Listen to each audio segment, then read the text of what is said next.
the greatest and only Hindu nation in the world.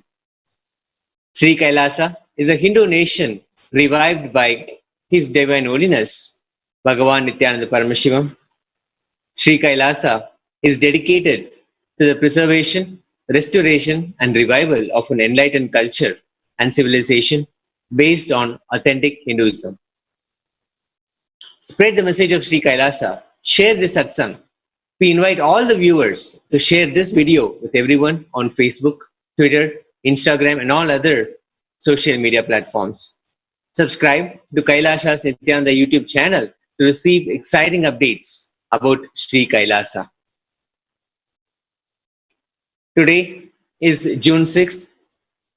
On December 7, 1987, the General Assembly of the United Nations decided to observe 26 June as the International Day Against Drug Abuse and Illicit Trafficking, as an expression of its determination to strengthen action and cooperation to achieve the goal of an international society free of drug abuse. The theme for the 2020 International Day Against Drug Abuse and Illicit Trafficking is Better Knowledge for Better Care.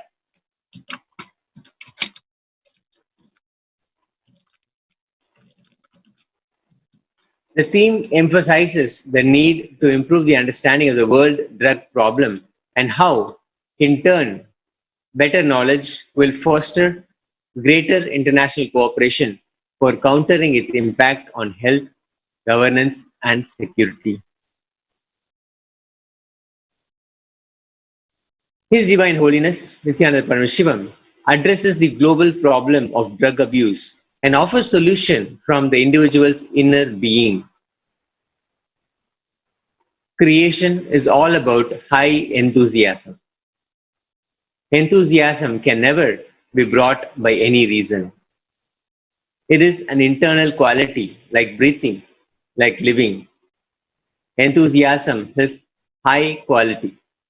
It can never be altered, arranged, reorganized by any reason. It is just joy overflowing through your intelligence. Use anything to create enthusiasm in you. Enthusiasm and addictions are completely opposite to each other.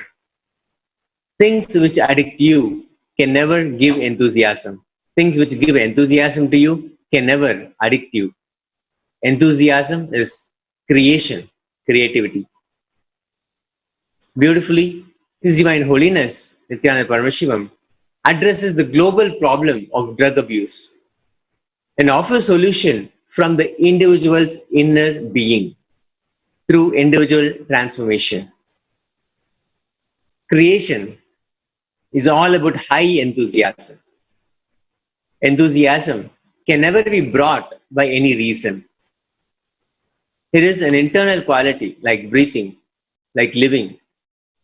Enthusiasm is high quality. It can never be altered, arranged, reorganized by any reason. It is just joy overflowing through your intelligence. Enthusiasm and addiction, they are completely opposite to each other. Swamiji beautifully says, use anything to create enthusiasm in you. It will not become an addiction. Use anything to create enthusiasm in you. It will not create addiction. Enthusiasm and addiction are completely opposite to each other. Things which addict you can never give enthusiasm. Things which give enthusiasm to you can never addict you. Enthusiasm is creation, creativity. Swamiji gives us a clear solution for addiction. How to get out of it. From the global problem of drug abuse and drug trafficking, the solution stems from the individual transformation, the individual's inner being. Let's watch Swamiji giving us the clear solution for addiction here in this satsang titled Addiction, How to Get Out of It, delivered on March 6, 2011.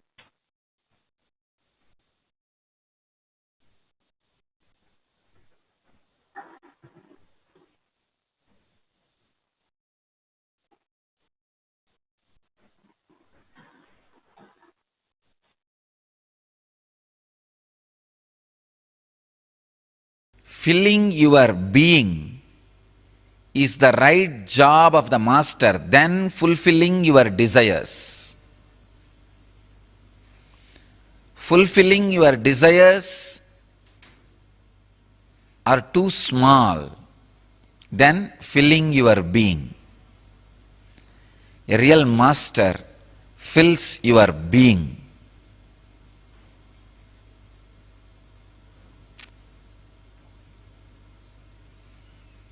Creation is all about high enthusiasm. Enthusiasm can never be brought by any reason. Understand? Enthusiasm is just internal quality, like you are breathing, like how you are alive, like living. Enthusiasm is high quality. It is your very quality.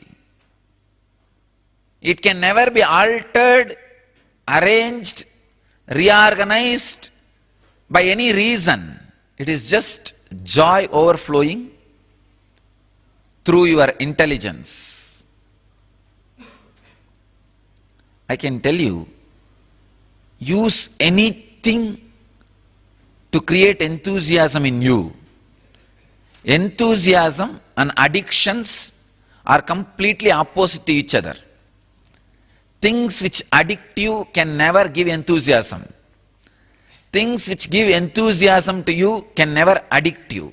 This is the truth. Don't think you can create enthusiasm through alcohol, through drugs. No. It doesn't happen. Maybe demonic excitement can happen by alcohol and drugs. Demonic excitement is not enthusiasm. In demonic excitement, you are not creative. You are violent. You just jump around like bhutas. They do not know what they are doing. They destroy. They never create. But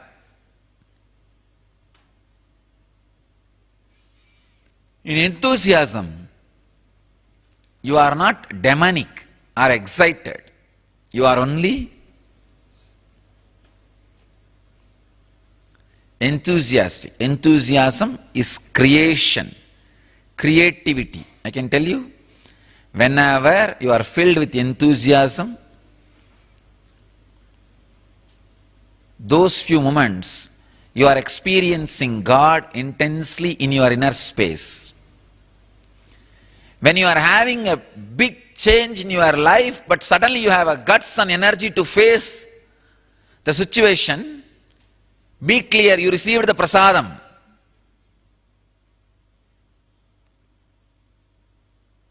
Sacred prasadam.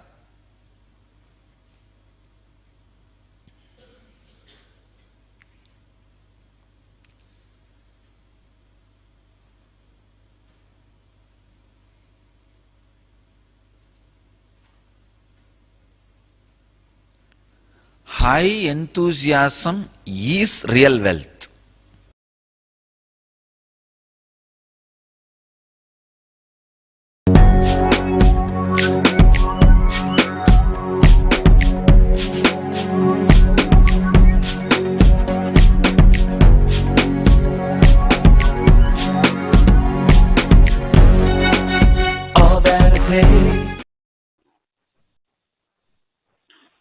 The global Akhanda Nirvikalpa Samadhi Jnana Yagna is in its 43rd day.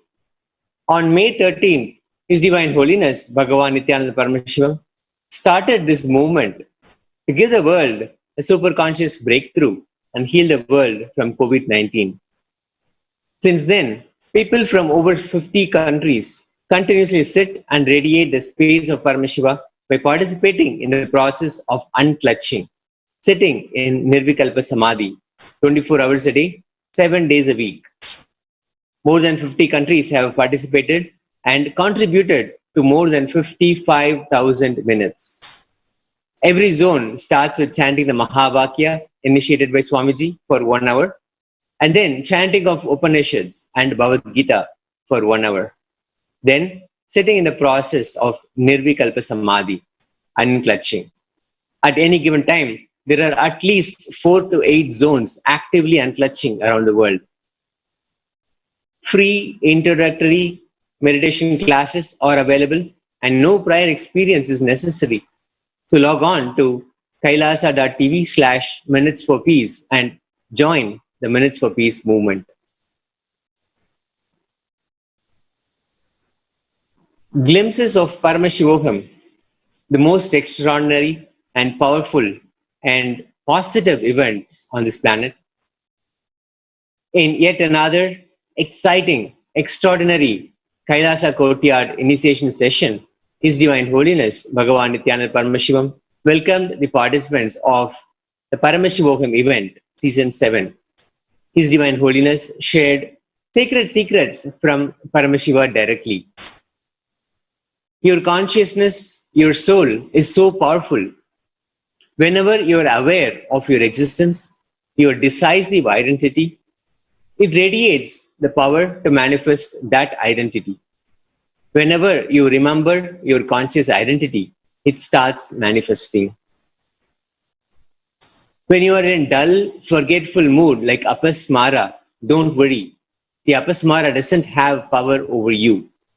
Cloud does not have power over sun. It can hide the sun for a few hours, but it does not have power over the sun. It can make you forget your identity and put you in wrong thought moments, but it does not have power over you.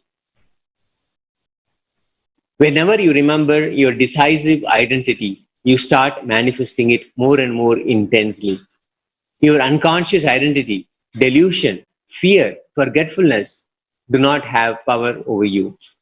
You can declare you are Paramashiva now, and you can manifest Paramashiva now. Swamiji then led all the participants into an initiation to manifest the reality we want to manifest using Atma Tattva, soul, as a catalyst. Swamiji also gave his blessings for the Guru Mudi for Guru Purnima starting all over the world. The countdown to Guru Purnima celebration has already begun with the grand invitation offered to Bhagavan Nithyananda Paramashivam for the celebrations to happen. Guru Purnima is on Sunday, July 5th this year. In the Guru Padaka Panchakam, it beautifully says, Kamadi Sarpa Vraja Garudabhyam, Viveka Vairagya Nidhi Pradabhyam, Bodha Pradabhyam, Rutamoksha Dabhyam, Namo Namaha Sri Guru Padakabhyam. The translation goes, salutations again and again to Sri Guru, his sandals, which serve as the Garuda, the mantra against poison, to the multitude of serpents of desire, and so on, which bestow the treasure of discrimination and dispassion, which grant true knowledge, and which give immediate liberation. Dhruta Moksha. Guru Purnima Utsava Dvajarohanam, flag hoisting, will happen today on June 26th between 11:57 a.m. and 12:45 p.m. India time. Now, let's watch the Mandakapadi, the invitation that was offered to Swamiji, His Divine Holiness, Bhagavan Nithyananda Paramashivam, from temples all over the world and Sarvagni Peetams all over the world. Let's watch a few pictures of the Mandakapadi offering.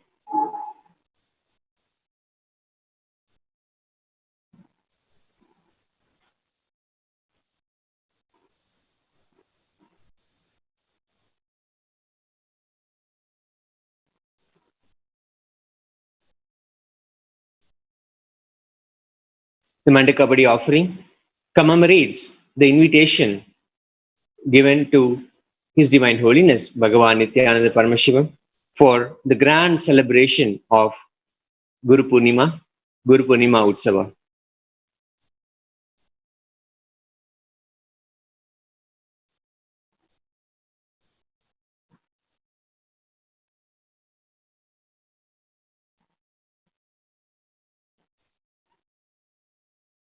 temples and satsang centers and Sarvagnipitas all over the world participated in the celebration, inviting Swamiji with the Purna Kumbha and displaying the Dwaja, the flag for this festival of Guru Purnima.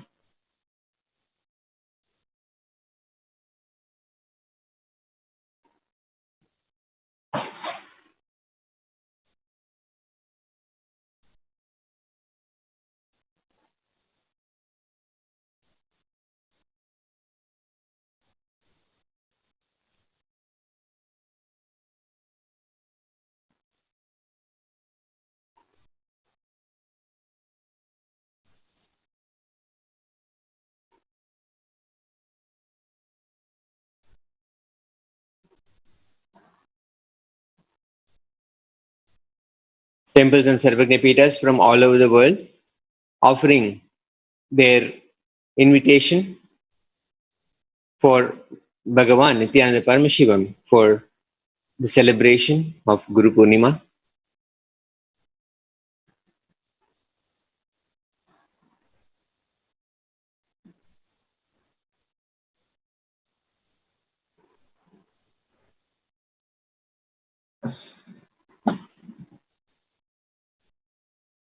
Celebration of the Guru.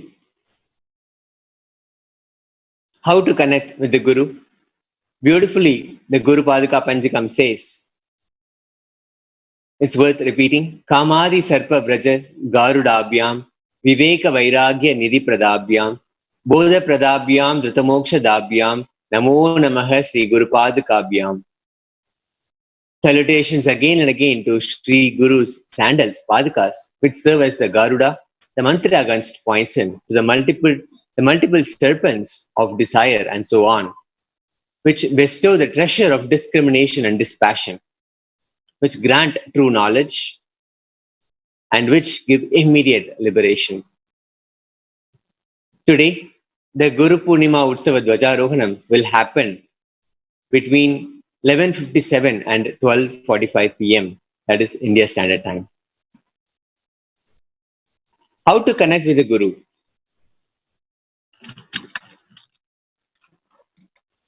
In this Guru Purnima, the celebration of Guru, Paramashiva happening as Guru, how to connect with him?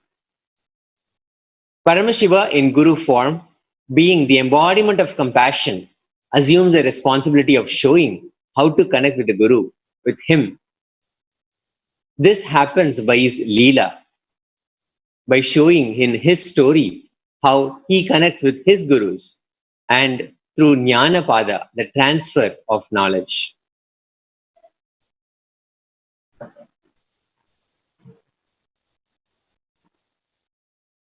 In this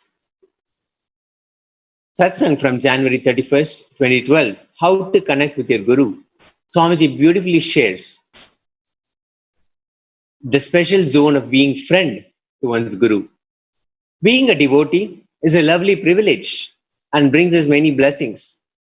But if your devotion rises to the point where the Guru feels in his heart that he can trust us and rely on us, we enter the dimension of friendliness. Our interactions with the Guru radiate both affection and honest surrender. This is the relationship Arjuna has evolved into with Sri Krishna. Let's watch Swamiji beautifully sharing how to connect with our Guru.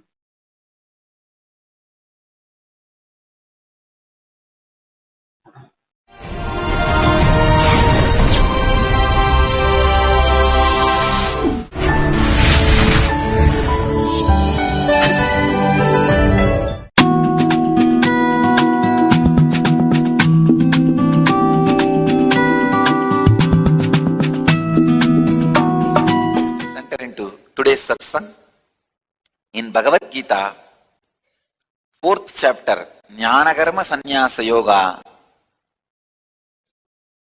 3rd verse.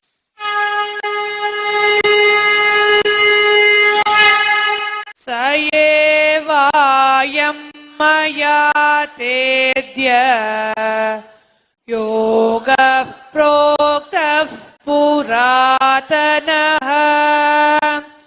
भक्तोऽसि मे सखा चेति रहस्यं ह्येतदुत्तमम्. Translation: that ancient science of intense action, which is the most elevated mystical doctrine, has been prescribed to you now because you are my loyal companion. The third biggest problem a disciple faces. See, first he questions the master. Hey, if the master is talking the traditional truths, the same thing he is repeating. He has not experienced anything new. If he is telling something from his own experience new, he is telling something on his own to make us do what he wants us to do, which is not traditional, authentic, time-tested. Bhagavan breaks both the questions at a time. He says, hey, it is the most ancient sacred secrets untold by me. Once he is convinced, the next doubt comes to Arjuna, which comes to all disciples. Why is all these great things being told to me? Am I qualified?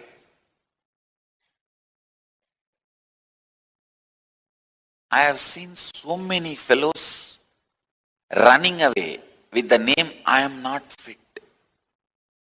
I am not qualified. Some run away feeling, for my caliber, I am not given the status and respect. Some run away, I am not fit. But both are same. Both will always be together. Both mental setup is one and the same. Saevayam mayatedya yogaha proktaha puratanaha bhaktaha asime sakacha iti rahasyam hi etat uttamam. The Arjuna's doubt, why is all these great things be told to me? Bhagavan is clearing that doubt. Hey, I am telling all these great things not to exploit you. That's a big doubt. Oh, maybe he is telling all these things to brainwash me. Not to brainwash you, but to wash your brain. Brainwashing is different. Washing your brain is different. I don't do brainwashing. I just wash your brain. So this fellow gets into the doubt.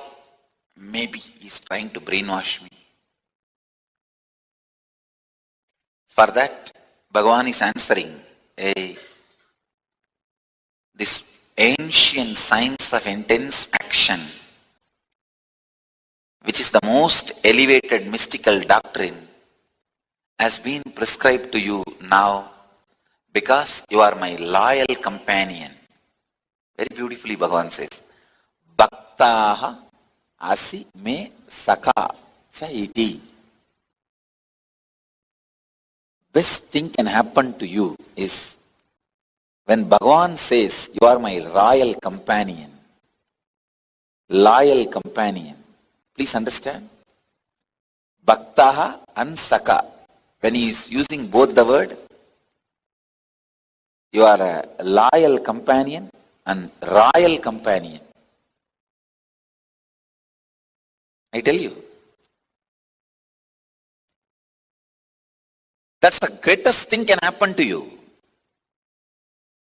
It's like all of you know the Prime Minister, but whether he knows you or not is the main thing. You always say, he's my friend, he's my friend. But whether Prime Minister says you are his friend, that is where the whole thing boils down. Yesterday, somebody was asking me, how much I have grown spiritually, tell me. I tell you, the scale to measure your spiritual growth is the honest feeling Master has about you. That's all. Understand? The honest feeling. See, if you pull out my archives and pull out your file, which I have inside, what is the conclusion of that file? That is your spiritual growth. That is your growth in life. Cosmos feeling about you is your spiritual growth.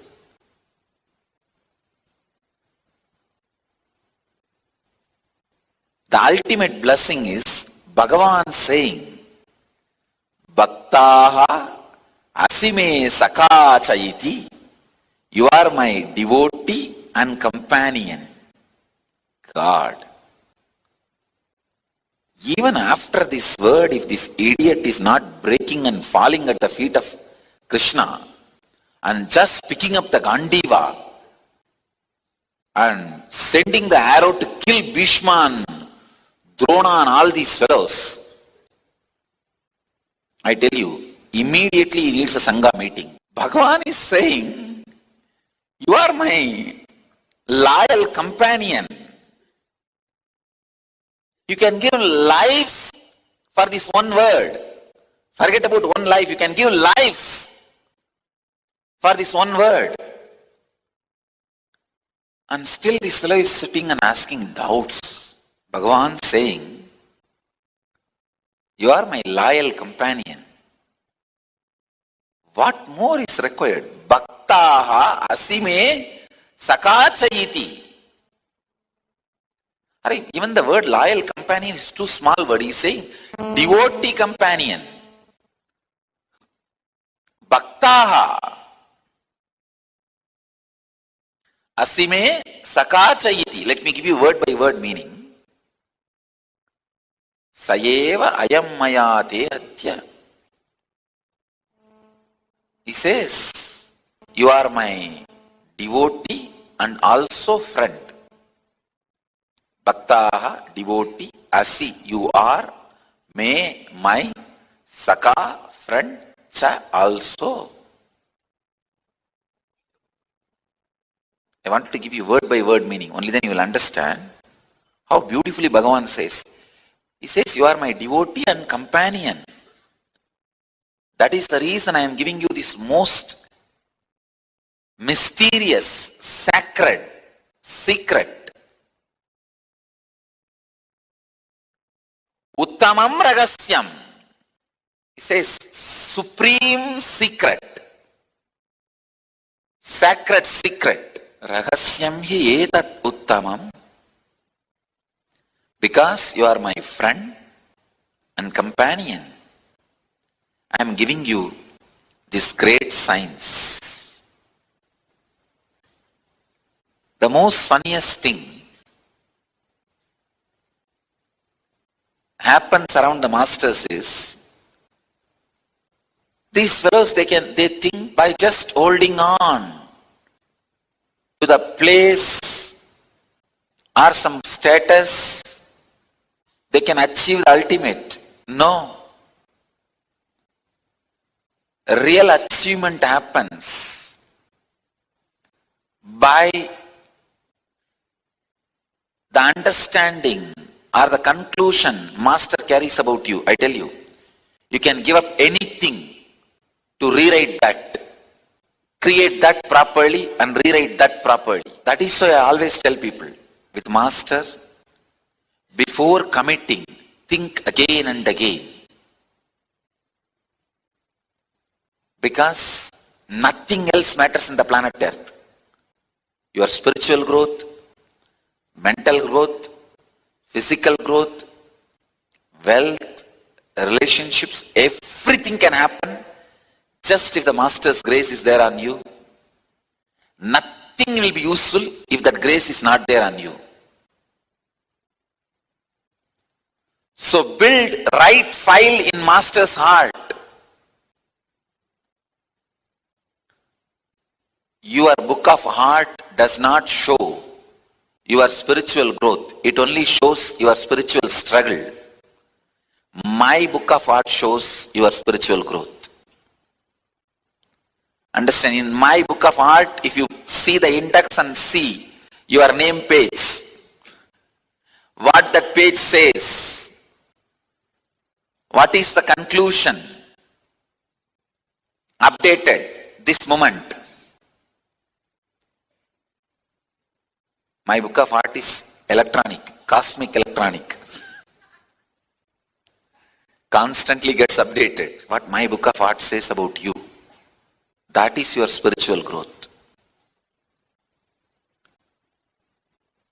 Here, such a beautiful way, Bhagavan is feeling about Arjuna. You are my devotee. That itself is enough. See, Bhagavan saying that I accept you as my devotee, I feel you are my devotee. That is enough. What more this fellow needs? I don't know what far he is waiting and what other ways he need to be convinced. Actually, this should be the climax. But this Arjuna's dumbness, it is not even an interval. After this, there are 2-3 songs, then stunt, 1 or 2 fight, then climax comes. Actually, this should have been the climax. Bhagavan saying, hey, you are my devotee and friend. Saka, he says friend. That's the most sweet space. The relationship is so explicitly, clearly described by Bhagavan. After that, what else you need?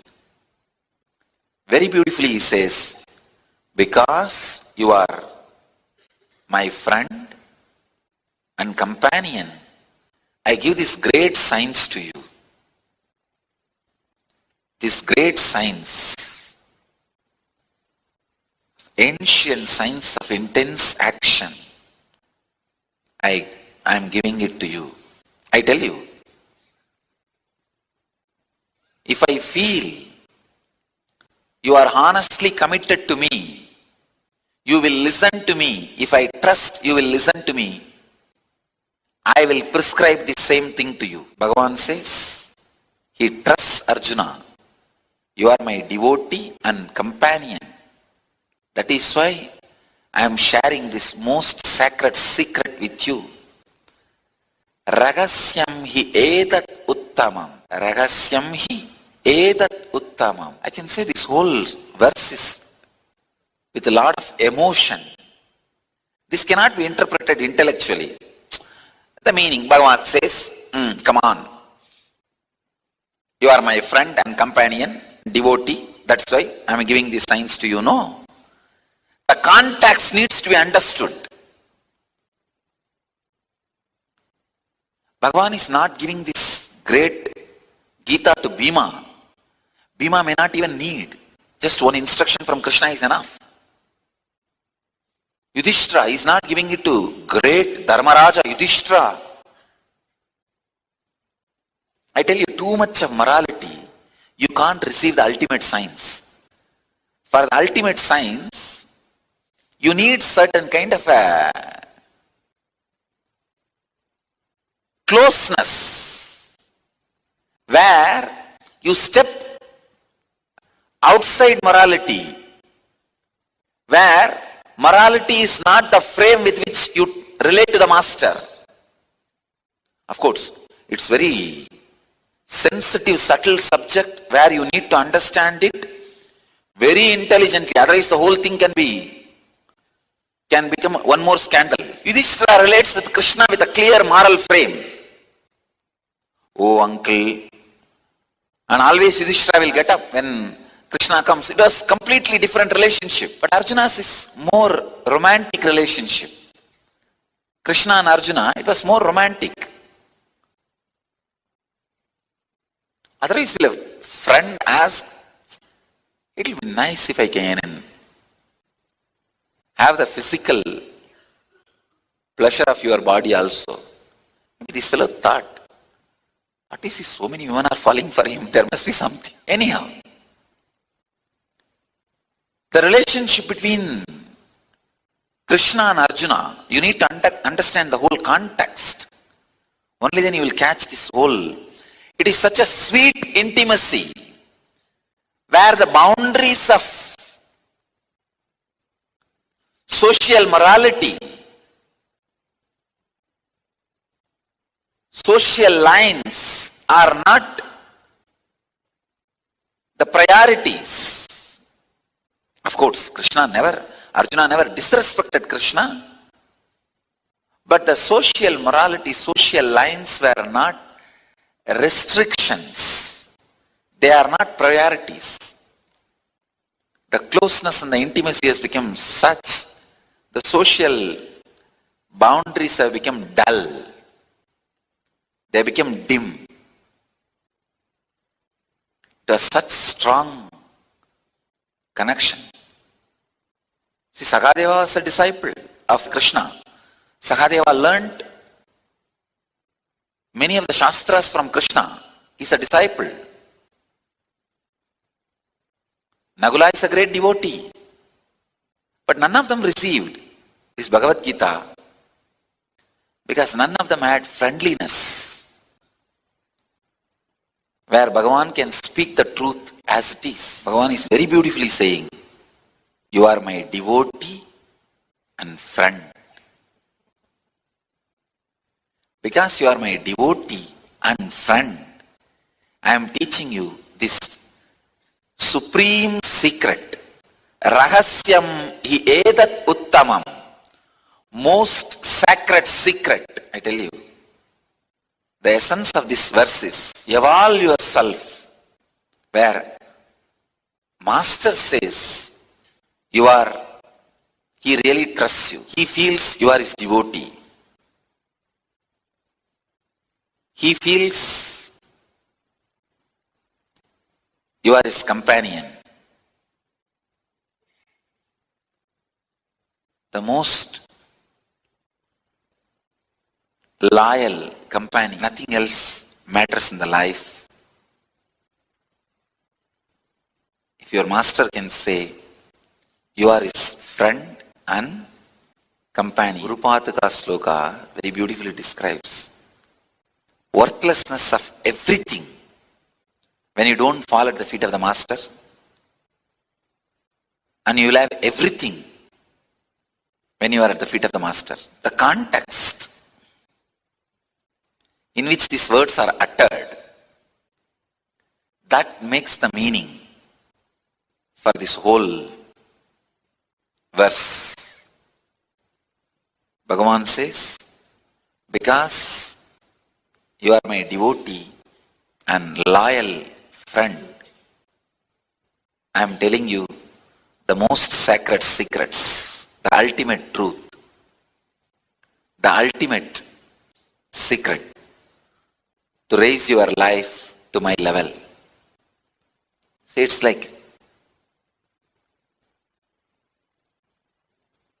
if I had a son or a daughter to whom I want to give the best of my life,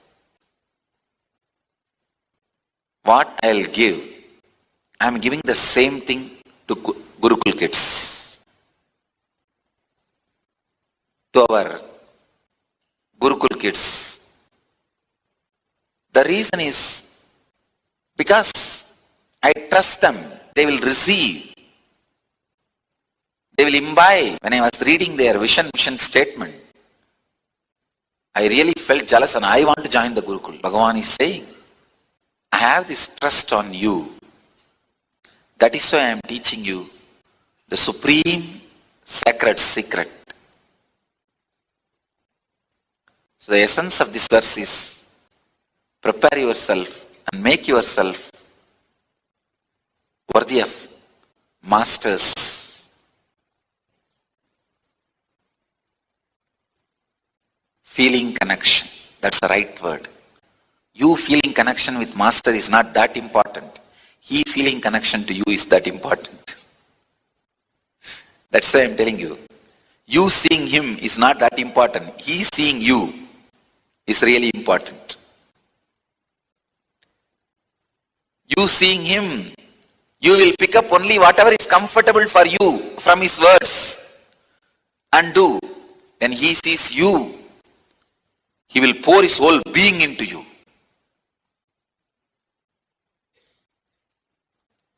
Rahasyam hi edat uttamam.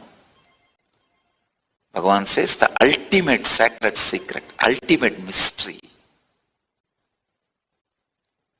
Loyal companion. I tell you, anything can be done in your life to catch in his heart the place loyal companion. Having place at the feet of the master is not that great, but having place at the heart of the master is the real ultimate thing. See, anybody comes to my feet, I give the place. My feet is the one thing which can never do the action of kicking. My feet can do all other movements other than kicking. So anybody comes to the feet, get the place in the feet. Getting place in the feet is not that difficult or that great. That's just the initial level. But getting place in the heart is the real achievement. Bhagavan is saying, because you already have place in my heart, I am teaching this great science to you.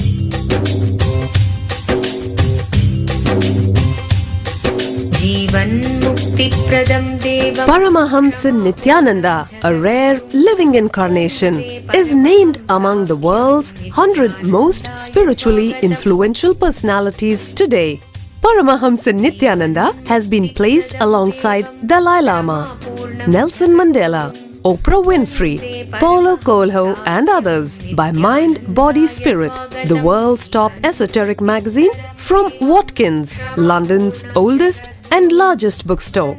A yogi by birth, he has been expressing his power of enlightenment since birth. He has authored more than 500 books in Tamil and English. Translations of these books are available in 26 languages in Telugu, Kannada, Malayalam, Hindi, Sanskrit, Gujarati, Oriya, Bengali, Marathi, French, Malay, Polish, Portuguese, Italian, German, Danish, Spanish, Russian and Chinese. He is also an exemplary speaker with over 10,000 hours of profound life solutions through his discourses. Social services such as Annadan, free medical care, free educational services with ashrams, schools, temples, hospitals established in more than 140 places around the world, offering exceptional services. A powerful spiritual healer who has healed millions of people of diseases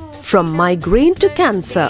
A Kriya Yogi who has formulated Kriyas for physical health and mental well-being, benefiting thousands. A living master who offers practical solutions for our everyday problems. He is the founder and spiritual head of Nithyananda Paramashivam, a spiritual powerhouse who has revived the sacred Vedic tradition by establishing Vedic temples in places like Los Angeles, San Jose, Seattle, Toronto, Ohio, Oklahoma, Phoenix, St. Louis, Malaysia, Brazil, Paris, Guadeloupe, Dallas, New York, New Jersey, Atlanta, Calgary, Vancouver, Singapore, and places in India like Bengaluru, Hyderabad, Tiruvannamalai. A spiritual guru for 10 million followers, an incarnation who transmits the highest spiritual energy through initiation, a contemporary yogi who has revived the Vedic science of yoga worldwide through thousands of yoga centers, an adept in Ashtamahasiddhis, mystical yogic powers, who has effortlessly awakened the Kundalini of thousands and graced them with spiritual powers, a dynamic young guru who is an inspiration for thousands of youngsters, India's most watched spiritual guru online, a beacon of spiritual light who has triumphed over the forces of religious terrorism and political persecution. Paramahamsa Nithyananda is an eternal Kalpataru, blessing the world with the boons of material abundance and spiritual enlightenment.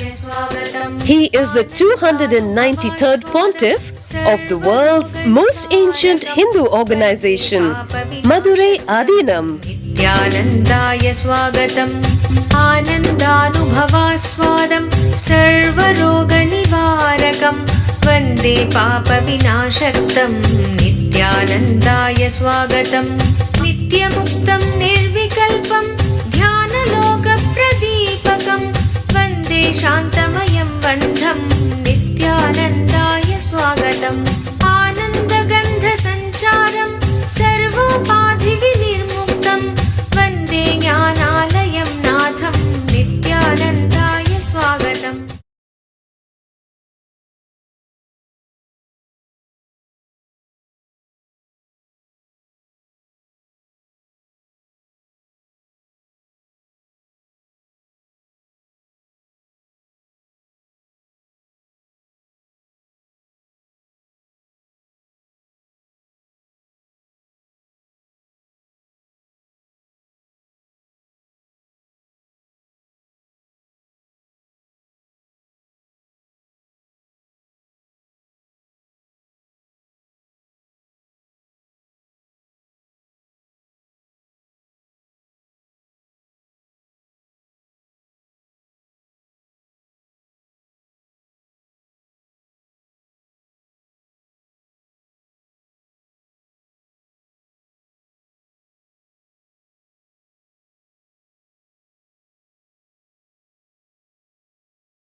As we prepare ourselves to celebrate the happening of Paramashiva in our lives, let's understand Guru Bhakti.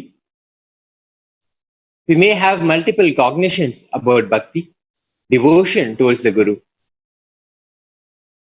Here, Swamiji gives a definitive and ultimate introduction to Guru Bhakti in this Satsang. Guru Bhakti, what it is, and how the Leela Dhyana of Guru Bhakti, of Guru, is a transformation of the Bhakti that you can have for Guru.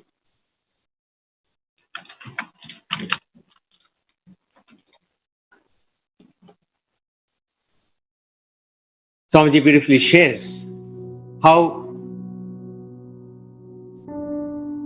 the Bhakti for Guru simply is the Leela Dhyana. Anamali Swamigal, whatever he does, what will he do? Simply I will do that. It is that simple connection, it is that simple cognition that he held very deeply inside. Whatever Anamali Swamigal does, I will do it. Guru Bhakti is Leela Dhyana. Let us watch Swamiji giving this beautiful ultimate introduction to Guru Bhakti.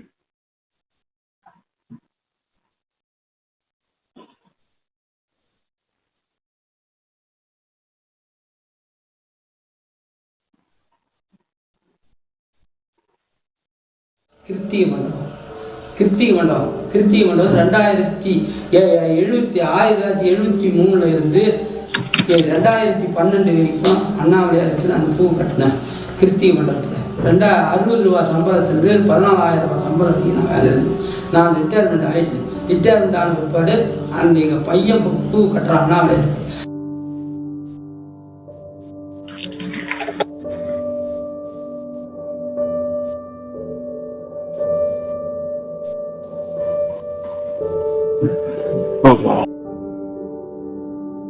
அஞ்சியம்பாவுக்கெல்லாம் Raghupathi யோகி வருவார். அஞ்சியம்பாவுக்கு வருவார். அந்த இடத்த வந்து பெருக்கி தண்ணி முன்னாந்து தெளிப்பார். தண்ணி முன்னாந்து தெளித்து அந்த மண்டபத்தெல்லாம் தண்ணி தெளிச்சுட்டு லேசாக பெருக்கிட்டு வாசப்படி தண்ணி தெளிப்பார். தெளிச்சுட்டு பெருக்கிட்டு உட்காருவார். உட்காந்து பிற்பாடு இவங்கெல்லாம் வருவாங்க. இவங்கெல்லாம் வந்த பிற்பாடு யோகாசனம் கற்றுக் கொடுப்பார். கற்றுக் கொடுத்தாருன்னா சுவாமி நித்யானந்த சுவாமி அவங்க அண்ணன் சிந்தியில் அண்ணாண்ட வந்து அவங்க கூட ஒரு சம்பத்து. அதுக்கு பிற்பாடு வந்து மிச்ச பேர் வளைகாத்திலிருந்து நாராயணசாமி, அண்ணாண்ட ஆறுமுகம், அண்ணாண்ட முனுசாமி, அண்ணாண்ட கண்ணு, அவங்கெல்லாம் ஒரு 10 பேர் வருவாங்க. அந்த இவர் வேற அந்த அசிமண்டிகார் பையன் 2 பேர் வருவாங்க. பேர் நல்ல பேர் ரைஸ் மில்கார் போனஸ் பசங்க 2 பேர் வருவாங்க. ஷண்முகன்றவர் வருவார். வளைகாரத்துலேருந்து ஷண்முகன்றவர் அவங்க தாத்தா கூட ராஜமூலியார் கூட பார்ட்னராக கஷ்டப்பட்டாந்தவர். அவர் சண்முகன்றவர். சண்முகம் வளையல்காரத்துலேருந்து சண்முகம் நித்தியப்படி ஒரு சண்முகம். சாமி நித்யானந்த சாமி குரங்கு மாதிரி ஏறுவார், தூணில் கீழே மேல் தான் ஏறுவார், மேலே கீழே ஏறி அது கத்துவார், இது மாதிரி சத்தம் போடுவார், ஊழல்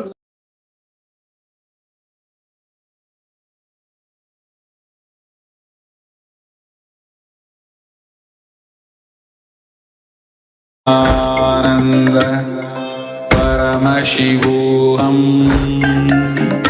ओम नित्यानंद परमशिवोहम ओम नित्यानंद परमशिवोहम ओम नित्यानंद परमशिवोहम ओम Nityanand परमशिवोहम. Money you have in the bank, what all properties you have, your secret passwords, passcodes, your strength secrets, you will tell only to your son or your daughter to whom you are going to give your inheritance. Same way, most important powerful secret Paramashiva has given to his son Muruga Subramanya in Agama called Sarvanyanottara. All the powerful secrets the father will tell only to his son. It is too secret. I am going to open that Agama and give all the essence of all those secrets. Secrets of Charyapada lifestyle, secrets of Kriyapada, secrets of Yogapada, and secrets of Jnanapada. I will make you all feel you are 16, not just physically, even mentally. You will all be romancing with the whole universe. No frustration, nothing, no corona, no depression, no bothering about economy, no sudu, no soranai, nothing. Next 16 days, no fantasy, only visualization, no delusion, only consciousness.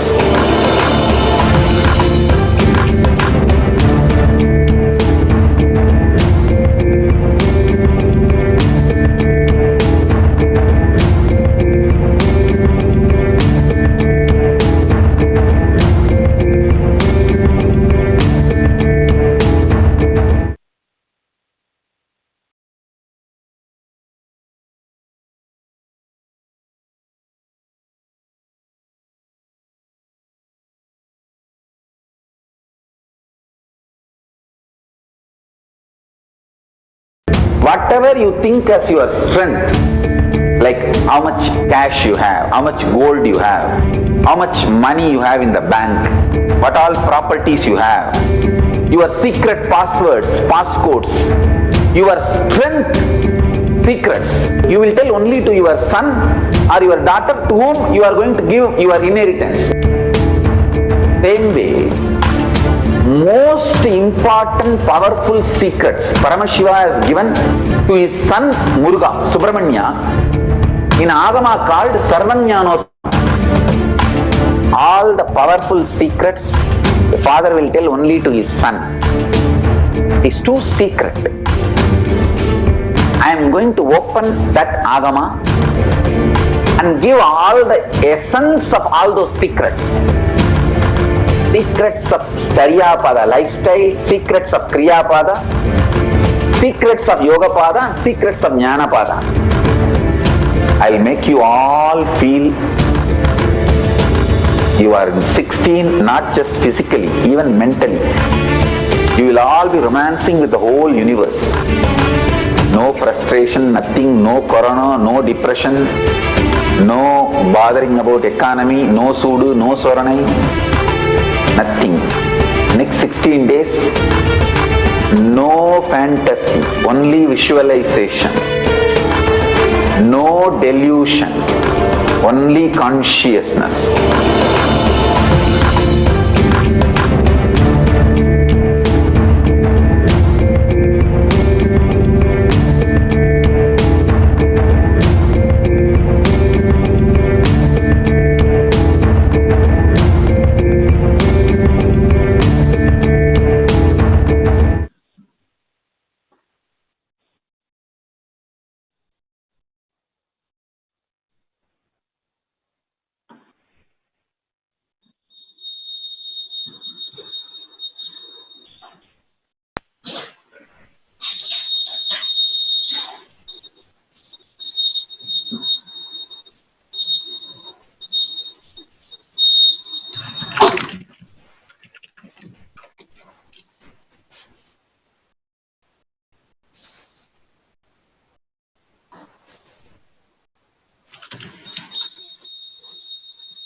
Every once in a yuga, a being graces our planet, the sheer power of whose presence turns the tide of humanity's spiritual evolution.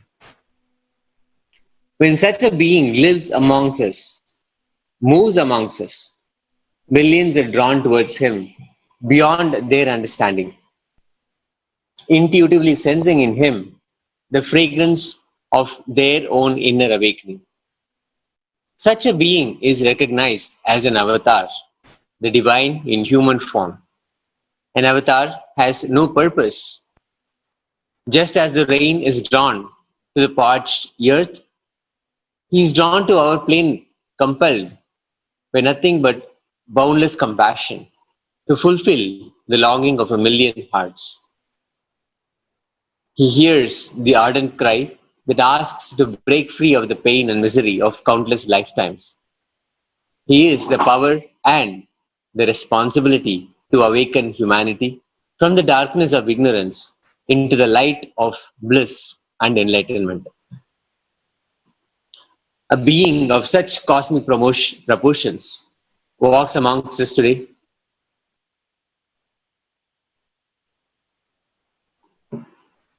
Revered by millions as a living avatar of superconsciousness, playing in our dimension as a teacher, a healer, a yogi, a mystic, social visionary, spiritual guru and guide. His Divine Holiness Nithyananda Paramashivam unfolds the joyous Leela of his avataric advent, manifesting a conscious revolution in the destiny of over 7 billion humans and innumerable other sentient beings in other states of evolution. The happening of the avatar is the rarest of all happenings. To be born at the same time, to have his grace to realize it, and to celebrate his story as it unfolds is the greatest gift for mankind. We are fortunate to be in the midst of an avatar's history at our times and immerse ourselves in the Leela Dhyana, joyfully reminiscing the incarnation's enactment of his mission. Today, we'll be exploring another critical component of the grand happening of the avatar, connecting with the Guru. The Leela Dhyana. Swamiji beautifully redefines Guru Bhakti. As we prepare ourselves to celebrate the happening of Paramashiva, the avatar in our lives, let us understand Guru Bhakti. We may have multiple cognitions about Bhakti, devotion towards the Guru. Here, Swamiji gives a definitive and ultimate introduction to Guru Bhakti.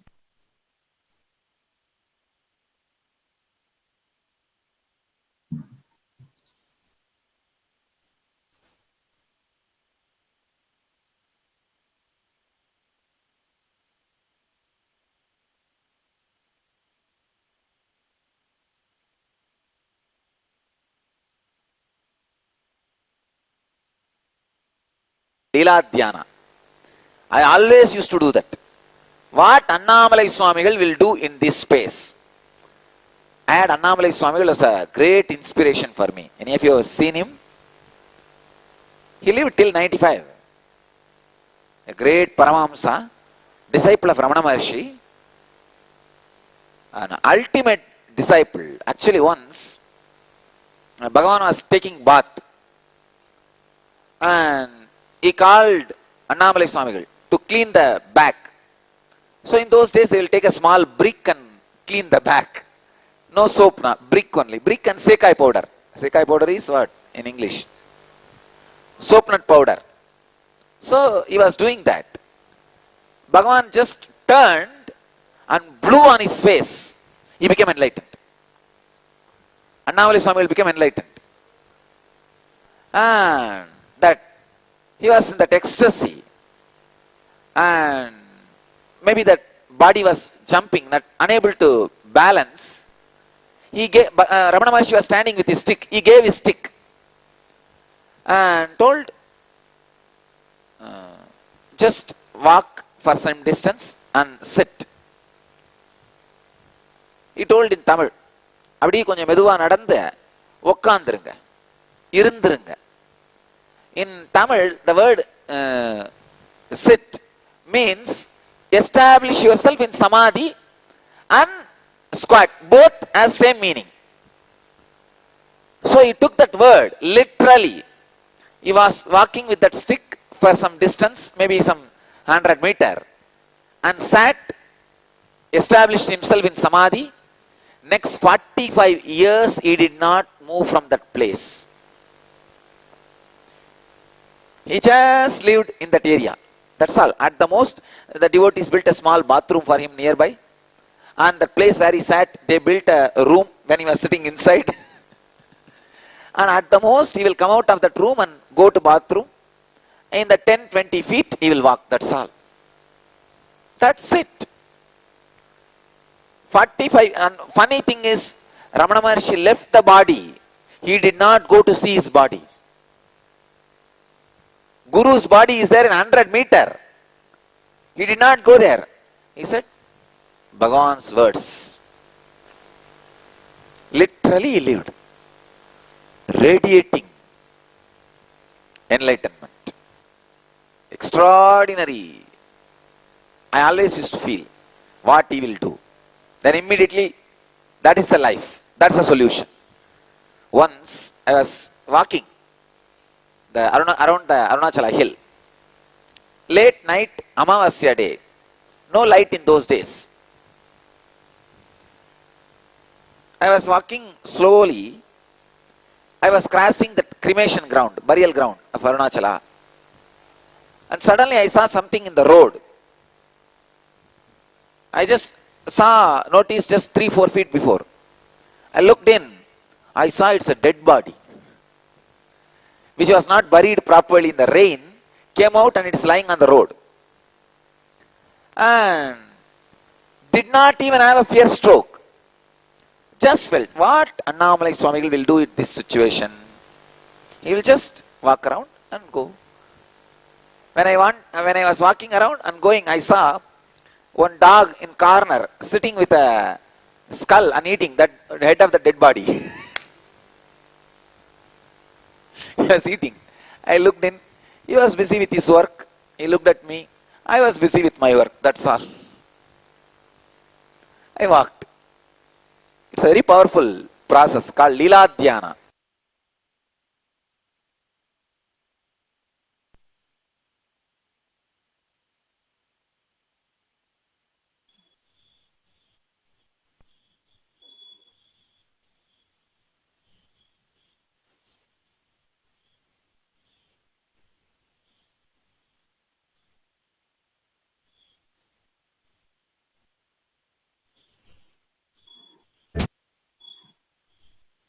The unique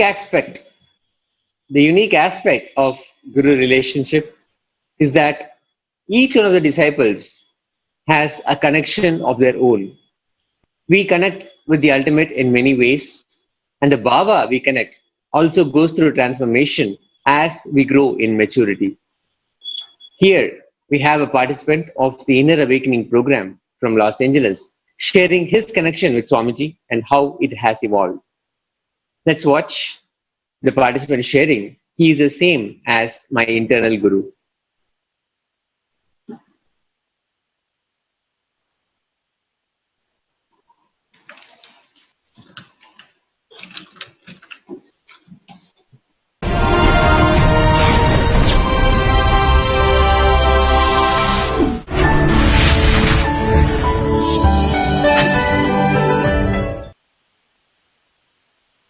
I'm Wayne from Los Angeles, California.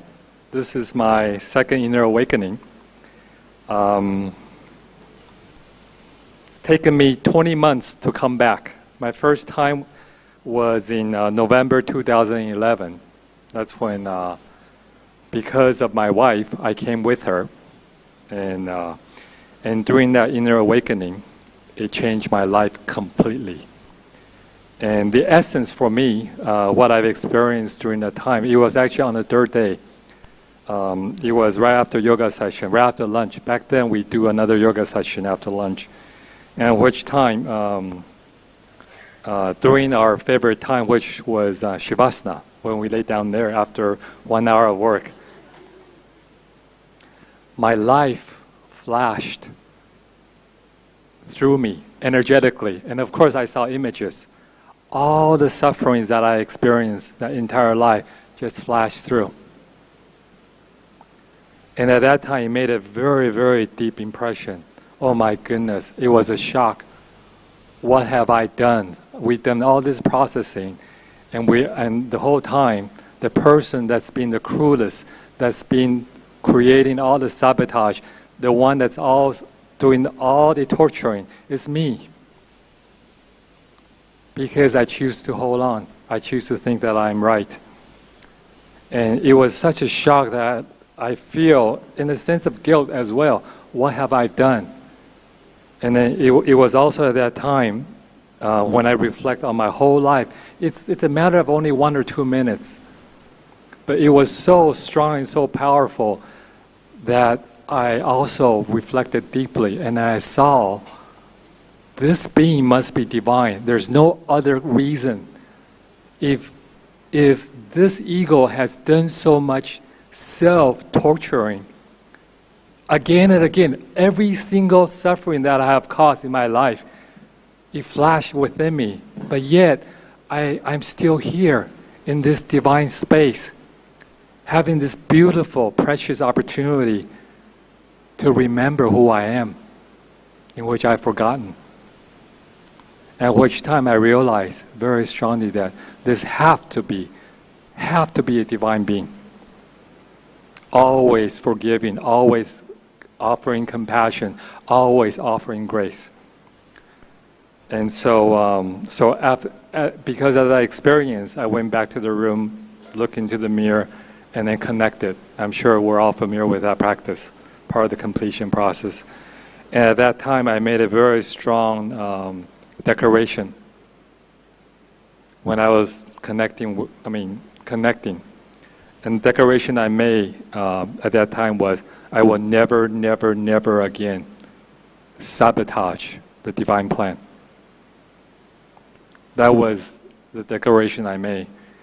And the second thing that happened for that IA that was a very strong experience for me was, actually it was on the third day, the same evening. I came up with darshan. After darshan, went back down. And of course, we would wait for the entire group to finish. And it was during that time when I was overwhelmed by Swamiji's great compassion that I started to cry. Probably 15, 20 minutes. And then it was also at that time, that's when I realized, Swamiji has always been with me, not just since November IA. He has always been with me. I believe in past lives. And at that time, the connection was so strong that I know he has always been with me since beginningless lifetimes. Always walking the path with me, especially during my most difficult times. Always offering his great compassion, love, and grace. And then at that time, I realized that Swamiji is only, he's the same as my internal guru. And then from that perspective, that's why it's taking me 20 months to come back, because I figure, wow, Swamiji is always with me. And that's why it's 20 months since my last time I was here. And then since the last 20 months, many things has happened in my life. Many miracles has happened, including my parents, including my wife undergoing through surgeries, including my parents going to the hospitalized multiple times. But it culminated in the passing of my wife earlier this year, in February. And that was a beautiful process in which Swamiji walked the family through. And it was just magical. Okay. And because, I'm sorry I'm cutting this short, but all I want to conclude this is, as what Swamiji has said in previous satsang, that we have so many lifetimes of darkness. It does not take that many lifetimes to turn the light back on. Now we've shown where the light switch is. We have the power to decide whether or not we choose to turn the light on. And by choosing to come here for 21 days, from my personal experience, your life will guarantee to change. In 21 days, you can turn the light on in which you live many, many, many lifetimes of darkness. And the choice is yours, and you can decide. Thank you.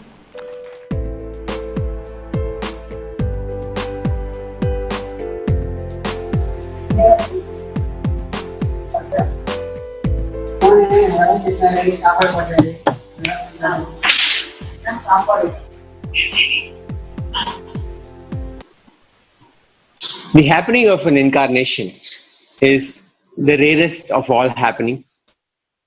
To be born at the same time, to have His grace to realize Him, and to celebrate His story as it unfolds is the greatest gift for mankind.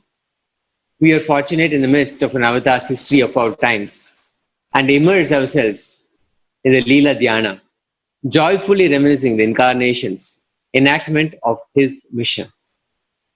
Today, we will be exploring another critical component of the grand happening of the avatar, connecting with the Guru. And the avatar's life is simply a series of conscious happenings carried through by pure compassion. With the far-sightedness of the mission to come, the seeds of right beginnings are sown early on, and the proper intelligence is awakened every step of the way.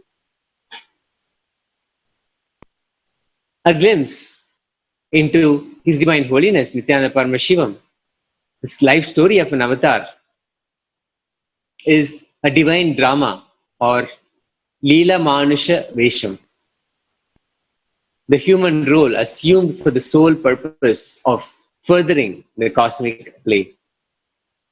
Even though he is established as the source of all knowledge, the avatar joyously and innocently enters into the unfolding drama of his own life. The avatar's life, as he himself has described, as narrated. Today, we are going to look at one such event, how the connecting with the Guru, the connection that Swamiji enacted with the Guru, with his Guru, and showcased how the connection with the Guru can happen for all of us. The breakthrough point, Swamiji calls it, this episode of Surya Namaskar from sunrise to sunset. In this Leela, Yogananda Puri tells Swamiji to do Surya Namaskar from sunrise to sunset. Swamiji shares, one day during my yoga training, maybe when I was 10 years old, Yogananda Puri made me do Surya Namaskar from sunrise to sunset. He just said, do Surya Namaskar till I come back, and went away. Only the evening he came back. Swamiji beautifully shares, when you start doing the Surya Namaskar, by 70 or 80 rounds, you'll have the idea, no, I cannot, no more, forget about it. But if you somehow push it, by 150 or 200 rounds, you will have a breakthrough. After that, whether it is 2000 or 3000, you will not even remember. The breakthrough point is what Swamiji calls Satori. That breakthrough point happens when we understand time. If we understand time, even with the boundary of past and future, and make ourselves intense, that breakthrough happens into boundaryless time. When we understand and experience that breakthrough point, mind becomes a Vedic mind, body becomes a yogic body. With that breakthrough point only, our personal computer becomes a laptop with an internal connection to the cosmic energy. Swamiji shares, I literally felt as if my knees had become individual, independent parts. I could not handle myself. I didn't know what to do with my joints. So he himself, Yogananda Puri himself, bought a gunny bag from nearby and he himself cut it and tied it around my knees. Then slowly I walked to my house and Yogananda Puri also came with me. The moment I entered the house, Swamiji says, I just fell flat on the floor. Let's watch this video where Swamiji himself describes this training that he got from his yoga guru, Yogananda Puri.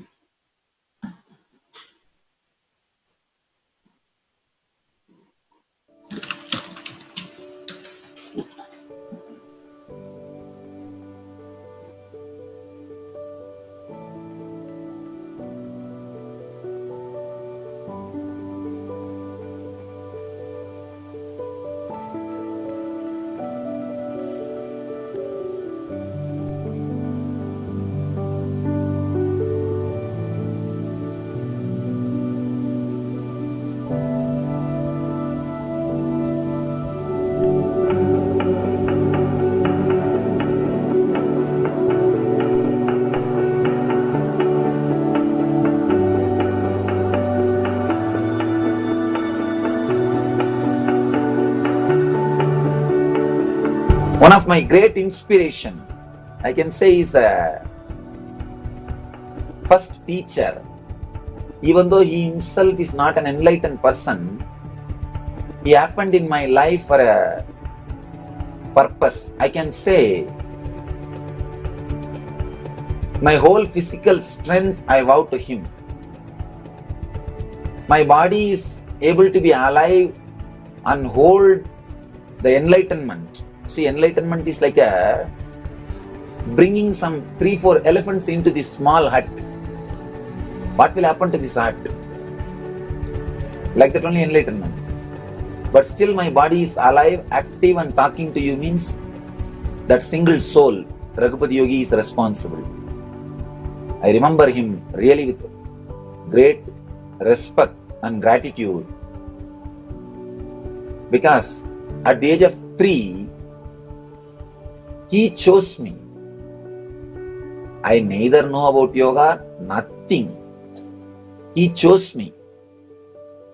Actually, he used to stay in the same street where my house was there, where I was born and brought up. In the same street, he used to stay. So, he was a close friend of my father and grandmother and everybody, the whole family. He was born and brought up in Burma. In that time, Burma was not separate place. Burma was almost like India. And he stayed with the Tibetan Lamas also for quite a long time and learned this yoga and all those things with them. He himself is an adept, master in yoga. I can say few things about him. As an introduction, of course, if you read the biography, you would have read, he can fly on the air. I myself have seen. He can just lift himself on the air. And not only that, like a fun, he will make us go under him. Small boys, we used to just run under him. See whether anything else is there. He will just lift himself. Like a small boys run under something, under the cart, like that we used to run under him. He can lift himself. And not only that, he will empty his lungs and tie a iron rope, iron wire, and he will just inhale. The iron wire will burst to pieces. It will burst to pieces. The power of his lungs or the inhaling, the iron wire will burst to pieces. He will exhale in a relaxed way. He will tie that iron wire. Just he will inhale, that's all. wire will burst to pieces. And whenever he finds some snakes here and there, he will catch them and put them in the nose. They will go inside and come out through mouth. He will do all sorts of game. He's an adept in yoga. Adept in yoga. And not only that, when he eats something, after eating, he will just do something he will just snap, and simply in 2-3 seconds, the whole food, actually he will just take the intestine out and clean it. I don't know how he is doing and all those things.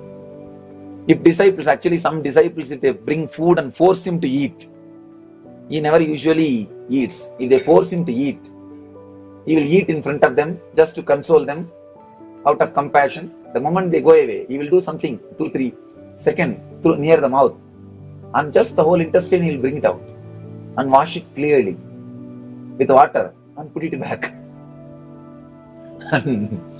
Impossible to comprehend all these things. He's an adept in Ashtanga Yoga and a master. I can say maybe the Parashakti has sent him to prepare my body, or to prepare the body to hold the enlightenment. From the age of 3, actually, he will come to the house, he will stand below and shout. He is the first person who started calling me Samyar, means Swami. Because of him, everybody has started calling me Swami. Around the age of 3, I don't know what he meant by calling me Swami, or what he understood, or what, we don't know. He used to call me Swami. In Tamil, Samyar Paya means, I can't translate, it's a very slang way of addressing a small boy.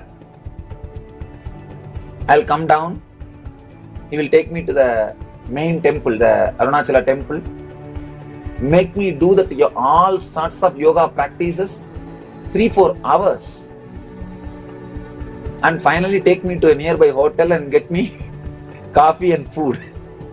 Actually, that is the only reason I used to go to him. To tell you honestly, after that he will take me to the hotel. Nothing else matters. And he's a nice, very nice person. You can relate with him so well, and very loving person. Very loving. All sorts of magic he will do. Bringing chocolate, anything. And if I say that I will not come, no, today I am not coming, then he will say, I'll give you chocolate. Or something he will tell, I'll give you this, I'll give you that.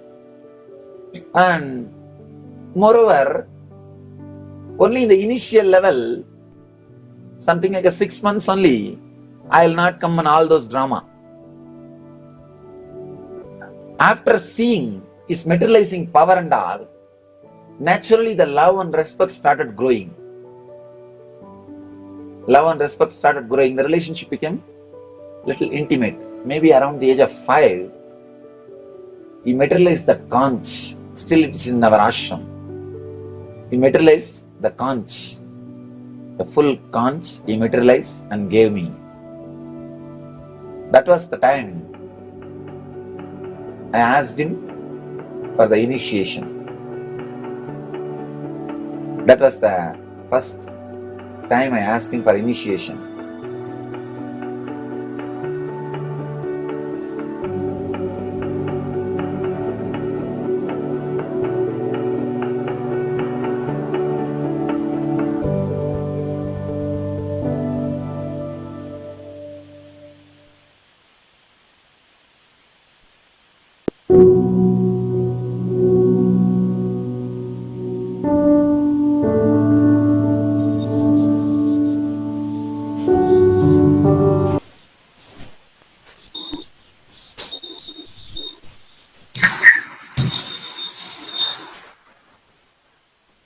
Raghupati Yogi now came to face my cousin's fury.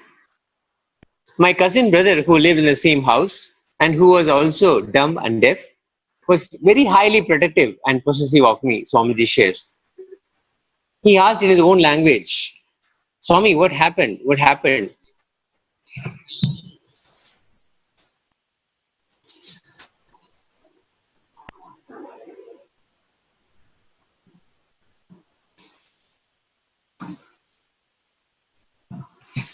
Sorry about the technical glitch. So, my cousin brother, who lived in the same house, Swamiji beautifully shares, who was also dumb and deaf, was very highly protective and possessive. He asked in the same language after Swamiji returns from the Surya Namaskar that happened from sunrise to sunset, where his knees are tied in the gunny bag, and soon after he enters, he just falls flat on the floor. Swamiji could not tell anything. He simply pointed towards Yogananda Puri and to indicate, ask him. But this guy, Swamiji says, his cousin, didn't understand. He thought that Yogananda Puri was responsible for Swamiji's condition. So he went inside the house and brought a knife to kill Yogananda Puri. He was trying to cut Yogananda Puri. And he said, in gesturing in his own way, whoever did this to Swami, I will not leave them alive. Then Swamiji's father came and interfered and stopped him. This is the next part of this Leela. How Swamiji's father, with his amazing cognition, he dealt with the whole situation. How he processed it and beautifully handled the whole situation. Swamiji says, my father's amazing cognition. If Guru does it, it is right. Very simply, if Guru does it, it is right. My father, Swamiji shares, also could not understand what happened to me.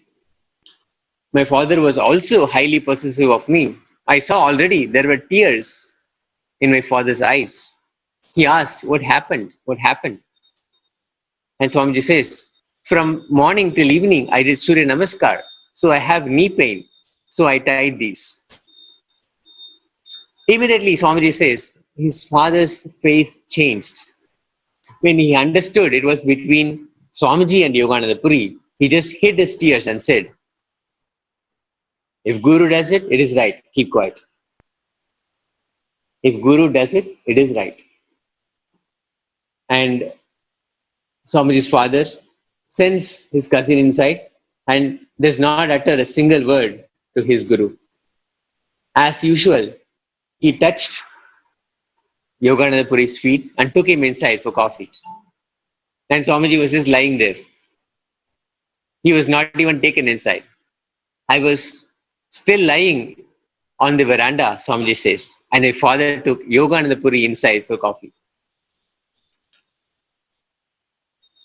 That is the greatest thing Swamiji's father did to him. Swamiji says, he never tried to put any stupid ideas of a comfortable life into my head. He never ever gave his own ideas about life to me. He was such an amazing father. Breaking through the mind. Later, Swamiji calls this a regular practice. Raghupati Yogi would simply tell him, just like that, start new Surya Namaskar. And Swamiji will ask, how many, Guru? Swamiji used to call him Guru. And Yogananda Puri will simply say, Surya Namaskar means do it from sunrise to sunset, that's all. As long as the sun is there, do Surya Namaskar. It is not like he would ask me to do 108 rounds or 216 rounds. He'd simply put a stick in the sand and I had to follow its shadow like a sundial. If the sun is there, do Surya Namaskar, that's all. Till it sets, do it. And I had to be doing. When the sunrise happened, I had to start Surya Namaskar. Until the sun set, I had to be doing them. Why do you think a boy would be interested in doing it? Only because every day my gurus were showing me something. They kept me alive. And while I was doing, he would have his coffee, candy, everything, and he would give me also in between. The amount of love and care he radiated, Yogananda Puri radiated. It was such a joy, Swami shares. The transmission of knowledge means our stability. Yogananda Puri had the complete freedom to demand authenticity from my body. He was a great yogi who had the highest intelligence about how much the body can be stretched, how much the mind can be pulled. Actually, where is the breaking point?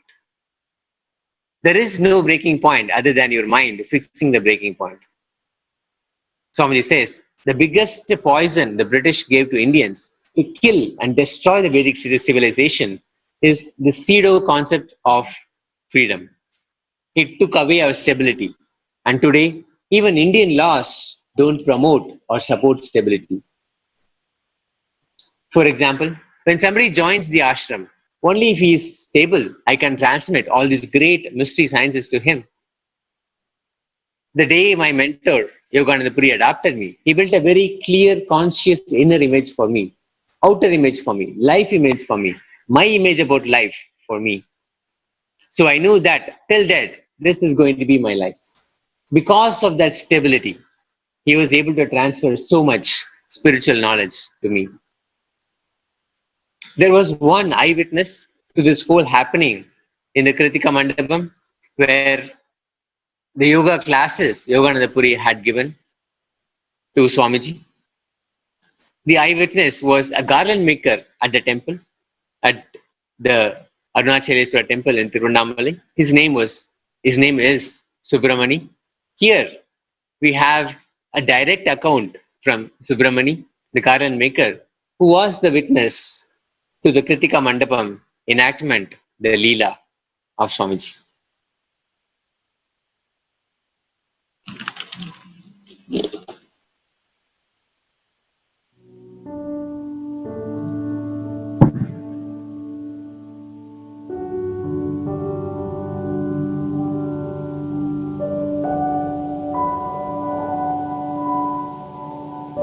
என் பேர் சுப்பிரமணியன், கிருத்திய மண்டலம் ஸ்ரீ சுப்பிரமணியன், திருவண்ணாமலை அருணாச்சல அவசியம். கிருத்திய மண்டலம் 1973 இருந்து 2012 வரைக்கும் அண்ணாமலையார் இருக்கு. அந்த பூ கட்டினேன் கிருத்திய மண்டலத்தில். 60 ரூபா சம்பளத்திலிருந்து 14,000 ரூபாய் சம்பளம் நான் வேலை இருந்து நான் ரிட்டையர்மெண்ட் ஆகிட்டேன். ரிட்டையர்மெண்ட் ஆன பிற்பாடு அந்த எங்கள் பையன் பூ கட்டுற அண்ணாமலையாருக்கு.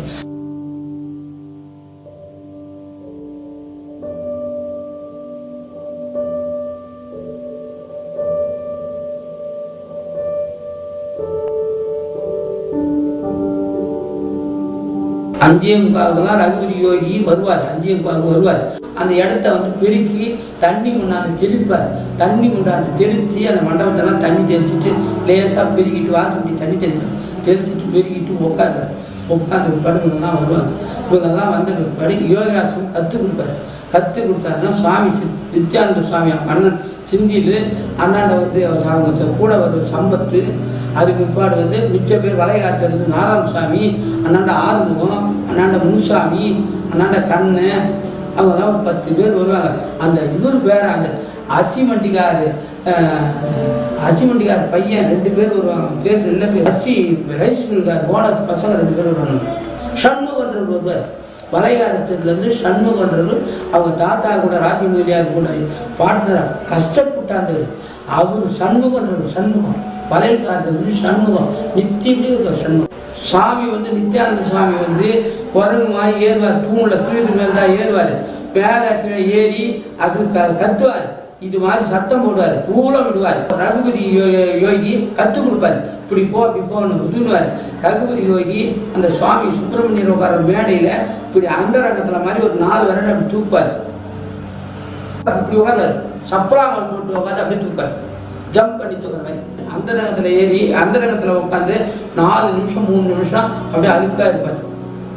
அவர் யோகாசனம் கற்றுதான் அப்படி ரகுபதி யோகத்து இருந்தார். அந்த மண்டபத்தில் மேடை சுப்பிரமணியர் மேடையில் தான் உட்காந்து கற்றுக்கிட்டு நான் பார்த்துருக்கேன்.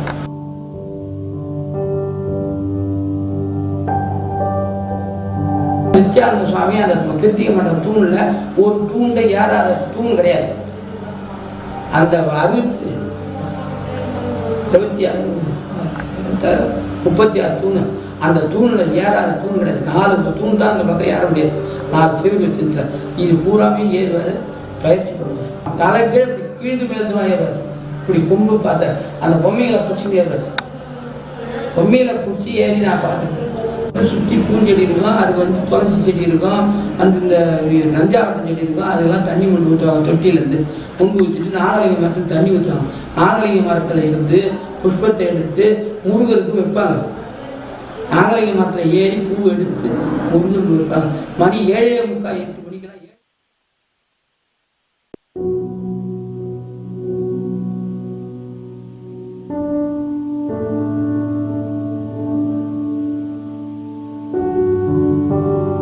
மணி 7:45 8 மணிக்கெல்லாம் 7:45க்கெல்லாம் 8 ஆகாட்டி பள்ளிக்கூடம் கன்னியாகுமரி போய் பள்ளிக்கூடத்துக்கு வீட்டுக்கு போய் அப்புறம் பள்ளிக்கூடம் போயிடுவாங்க. நித்தியப்படி தினந்தோறும் அவங்க 5:45 6 மண்டபத்துக்கு ஆயிடுவாங்க. மண்டபத்துக்கு தாக்கலாடாத நாளே கிடையாது. ஒரு நாளில் பேரா மழை பெஞ்சாலும் அவங்க வருவாங்க. வராத நாள் இல்லை. என்ன மழை பெஞ்சாலும் அவங்க வருவாங்க. யோகாசனம் கற்றுக்கணும். சுவாமியை பார்க்கும்போது பார்த்தா அண்ணாமலையார் உள்ள பார்த்த மாதிரி தான் அவருக்கு தெரியும். அதில் ஒன்றும் சந்தேகம் கிடையாது. சுவாமிக்கு வடாதிபதி விரதம் 4வது திருவண்ணாமலையில் முதல் ஷட்ராத்திரி, 2வது ரமண மகரிஷி, 3வது விசிறி சாமி, 4வது நித்யானந்த சாமி. நான் சின்ன வயசுலேருந்து வண்டி விட மாட்டேன், சைக்கிள் விட மாட்டேன். அண்ணாமலையார் கோயிலுக்கு நான் நடந்து தான் போவேன், நடந்து தான் வருவேன். அவங்க பாட்டி நல்ல நித்யானந்த சுவாமிக்கு அவங்க அம்மாவுக்கு அவங்க அப்பா ராஜமௌலியார் சம்சாரம் அவங்க தெரியும், அவங்க மாமியாரும் தெரியும். அதே மாதிரி அனுசூயா ஆணையத்தில் ரப்பர் சாம்பு அண்ணாமலை மொழியார் ஆணையத்தில் அண்ணாமலை மொழியார் அனுசூயா குடும்பமும் நல்ல பழக்கம். 2 வீடுமே எனக்கு சின்ன பிள்ளைலேருந்து எனக்கு பழக்கம். 8 வயசுலேருந்து 2 வீடுமே எனக்கு பழக்கம். இவங்க அவங்க இல்லை. அப்புறம் தான் மண்டபத்துக்கு வந்தது. சின்ன பிள்ளைங்களான பழக்கம் தான் எனக்கு உங்க மண்டபத்துக்கு நம்ம ராஜமௌலியார் பேர அனுசூயமா பேரன்னு தெரிஞ்சு Nithyananda.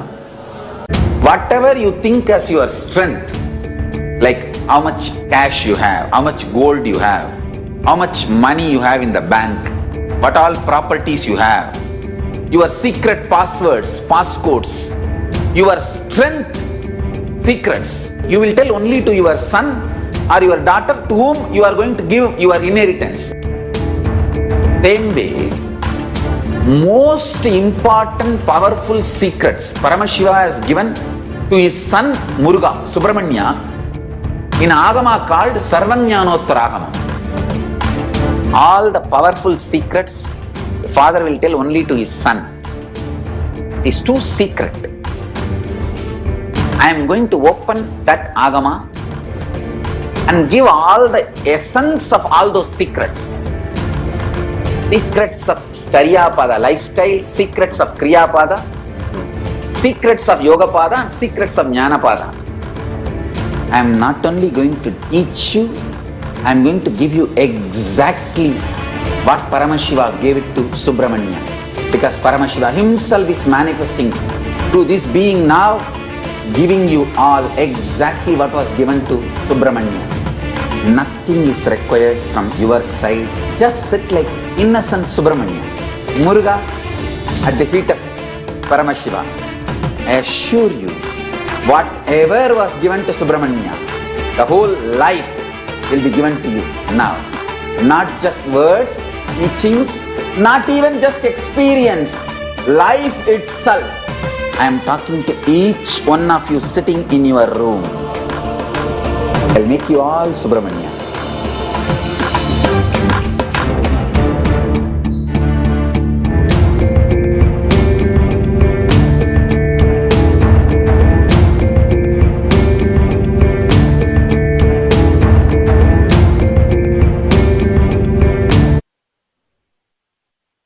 The fundamental cognition for us to carry, to enjoy the space of Guru Bhakti, is to realize His will is the source of our will.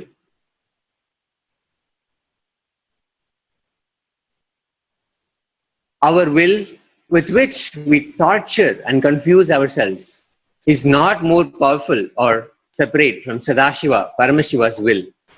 His will is the source of our will.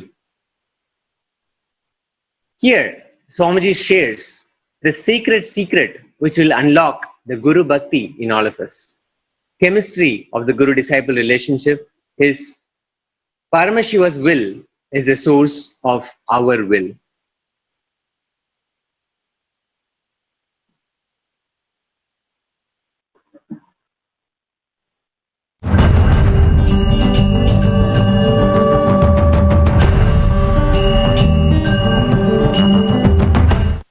Nithyanandeshwara Mahasadashiva Samarambam Nithyanandeshwari Adishakti Madhyamam Asmadacharya Paryantam the most important. Vande Guru Parampara.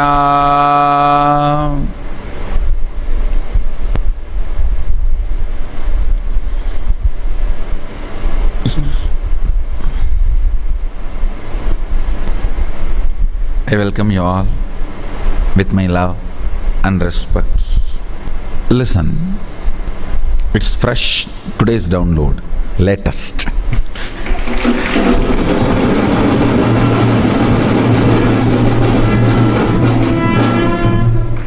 Sadashiva revealed an important understanding about chemistry of Guru-disciple relationship.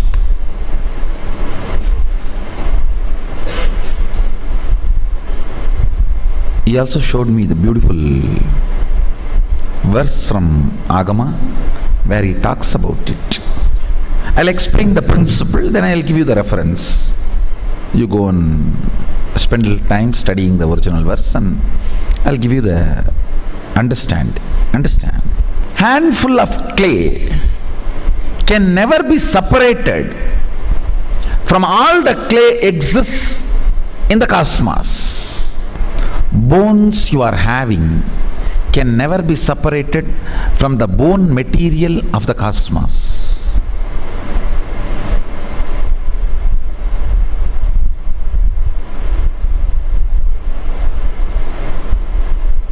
Listen carefully. Handful of clay cannot be separated from the clay matter of the cosmos. The bones you have cannot be separated from the bone material of the cosmos. The body you have cannot be separated from the body material of the cosmos, Prakriti. The body matter of the cosmos is called Prakriti, nature. The will you have with which you torture yourself 24 hours with self-doubt, self-hatred, self-denial, whether this is right, that is right, did I get justice, am I getting my share, or am I being cheated, the other person does not do that but gets this. If you are really beaten up by the good opponent, you will become eternal like a Ravana, Kumbhakarna and Hiranyakasipu, Hiranyaksha. You will become eternal in the history. They have been beaten up by the right opponents. You are not going to become part of the history, don't worry. Because you are beating up yourself. Now listen to the truth. Even though you are using your will 24 hours willfully to beat up yourself, it cannot be separated from Sadashiva's will. Listen. Even if you throw tantrum, you can't be kicked out of the house. Even if you throw tantrum, you can't be kicked out of the house. Akbar can kick somebody out of his kingdom, but Sadashiva cannot kick anybody out of his kingdom. Listen, the identity you feel about you,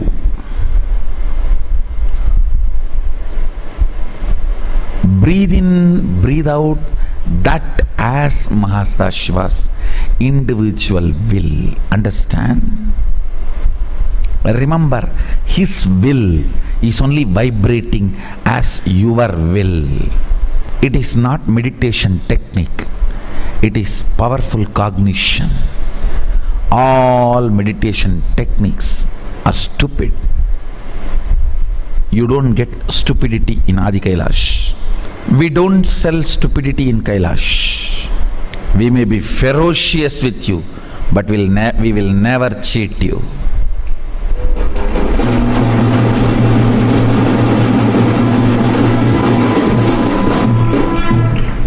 I have kicked out this soft style cheating once for all from the Sangha, long before. I have decided I'll be right. Along with right, if I can be pleasant, great. But if that is not possible, right is the right is the right.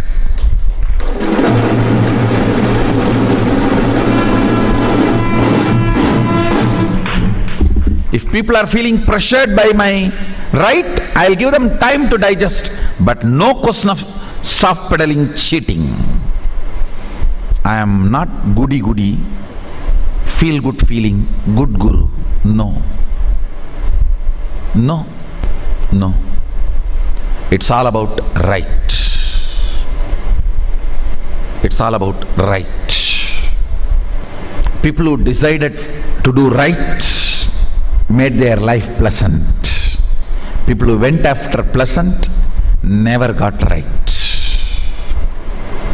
What is pleasant? Your logic getting convinced it's right. Who is your logic? Fundamentally your enemy. How he is going to convince? When he is going to be convinced? Once you are thoroughly, irreparably destroyed. Understand? Doing right.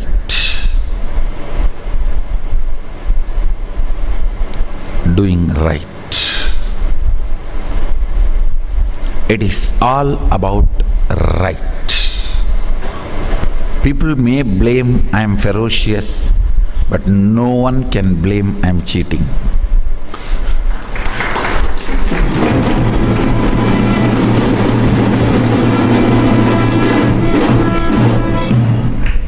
Yes, I am ferocious. What can be done? That is the way. That's the way it is. Actually, being soft and cheating you is very easy. You are so stupid. You fall for simple smile and simple ooh, ooh, ooh.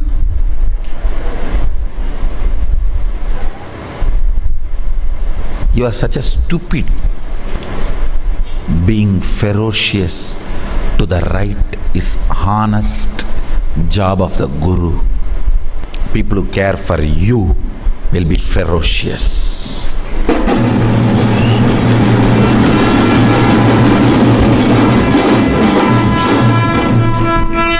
I am not Mama Guru.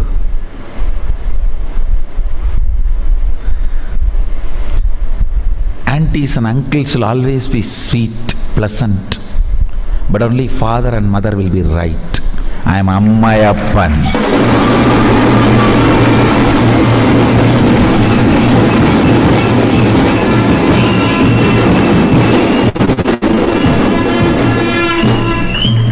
Not auntie uncle.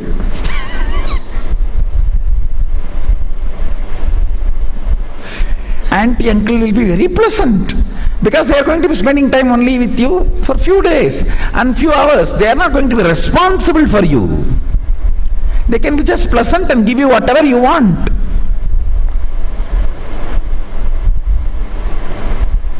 but only people who are responsible for you, father and mother, will be right. I am not Mama Guru. Listen the logic with which you beat yourself. I'll give you a simple understanding. Slow down coming to conclusions. If morning coffee is missing, I know my Rahu has changed, my Ketu has gone out, and my Buddha is standing upside down, and my Guru is turned back on me, and my Shadeshat has started. That is why coffee is not right. Stop coming to self-beating conclusions constantly. Reduce the speed of being stupid.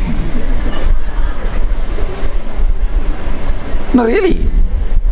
Most of you don't need much big problems. Coffee is not good, is enough. You will call, I think my Surya has gone out, my Chandra is turning upside down, my Rahu is standing bush, bush, bush. My Ketu is coming near me, my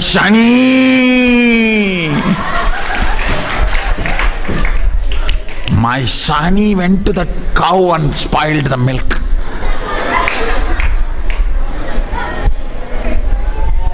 My Shukra entered my wife's mind and stopped the sugar level.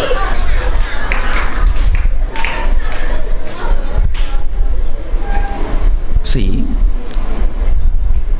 mark this one line. Stop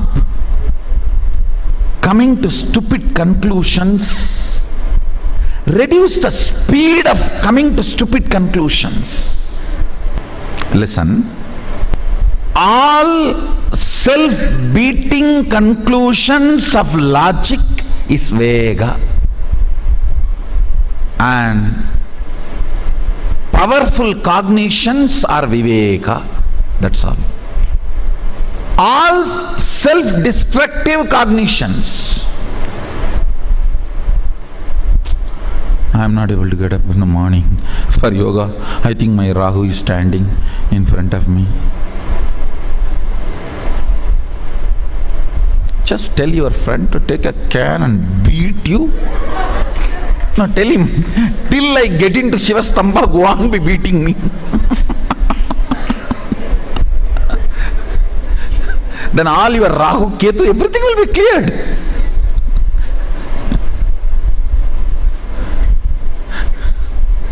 Shadeshat, Ashtama, all Shani, no Shani can stop your growth. Self-destructive conclusions, beating yourself by yourself. Reduce the speed of it. Reduce the speed of stupidity. You can reduce. It is not mandatory to be stupid on the planet Earth. Even though due to your stupidity you assumed the human body and came to planet Earth, it is not mandatory you have to continue to be stupid to be in the planet Earth. The self-beating pattern, antidote for that is my will with which I am creating hell for me cannot be separated from Sadashiva's will. So let me breathe his will into my will, and such grand will in front of his will, this will cannot play big game. Breathe in and breathe out the individuality of Parashiva. You will see your will just withers away into his will. It is not technique, no, it is powerful cognition. Understand? Yes. How can my will be separate from his will? No, it cannot be. He is a Yagabhoga Swarupi. He is the only man alive in the cosmos. Everyone else is Prakriti, matter. He is the only Purusha. He is the only Swayam Prakasa. Nothing else can be Swayam Prakasa. Nothing else can be independently illumined. No. Then if something is alive in me, that is He. Listen to today's Satsang again and again. Whenever you come to this powerful cognition, if something is alive in me, it is He. He is alive. Then you will stop doing this self-beating exercise. That is what Manikavasagar says beautifully. Vehangeduttanda vendan adivelga. Vendan means Lord. Vehangeduttanda vendan adivelga. Pirapparukkum vinjagandran peigazhalgal velga. Purattarku seyondran poongazhalgal velga. Karangu vivar ulmagizhum kongazhalgal velga. It's a beautiful verse in Tamil on Mahadeva, Sadashiva. If you are new to Sangha, I want to tell you, when I use the word Shiva, Sadashiva, Mahadeva, Mahasadashiva, all mean one and the same. The Parashiva, the ultimate. Mahadeva, the ultimate source of everything. The Parabrahman, the Paramburul, the Para. The speed with which you beat yourself up, reduce it. It is not necessary that you need to be stupid. That is not prerequisite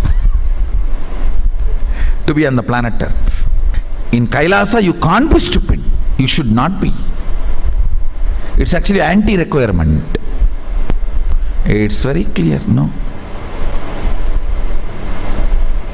You just need to be ferocious with yourself. You just need to be ferocious with yourself. Understand, even this, if you are just ferocious with yourself, you will realize, if something is alive in me, that is He. It can be realized, this powerful cognition can be realized not by no, but by ferociousness. Yes, if something is alive in me, it is the only Purusha, Mahadeva. Everything else is Prakriti, matter. Parama Purusha, Parama Dhamma, only He is alive. If something is alive in you, that is He. If still the chemistry of converting blood into blood, air into prana, breathing into life happening in you, then that life is He. Remember, He is living through you. His will is the source of your will. It is not something to be meditated upon. Oh, my will, His will, Mama Sankalpam, Shiva Sankalpam. No. It is ferociously to be manifested. Yes. Only His will is my will. Then I cannot beat myself with my will. No. If His will is my will, that will is just my staff, ruling staff, Sengol. I cannot use that as a Todapakate and beat myself. No. If you are using your will and putting yourself down and destroying yourself, self-sabotaging, then you are using your will only as your Todapakate. No. Todapakates are different. Sengol is different. You cannot destroy yourself.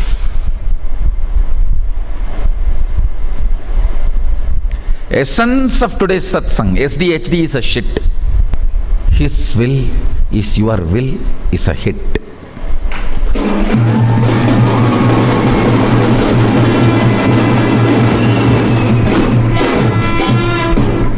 Don't practice this, ferociously manifest it. All practicing is a shit. Postponing it without ferociously hugging the truth. All technique, all ideas I will practice is nothing but when you understand something without hugging it ferociously, without entering into that fire ferociously, saying, tomorrow I will touch you, you just sleep now, you leave me, let me be as I am, let you be as you are. Slowly, slowly, slowly, I will heat my butt in you. Then once I am slowly comfortable, I will put my finger in you. Then I will stretch my hand in you. No. When you know this is the truth, enter into that fire.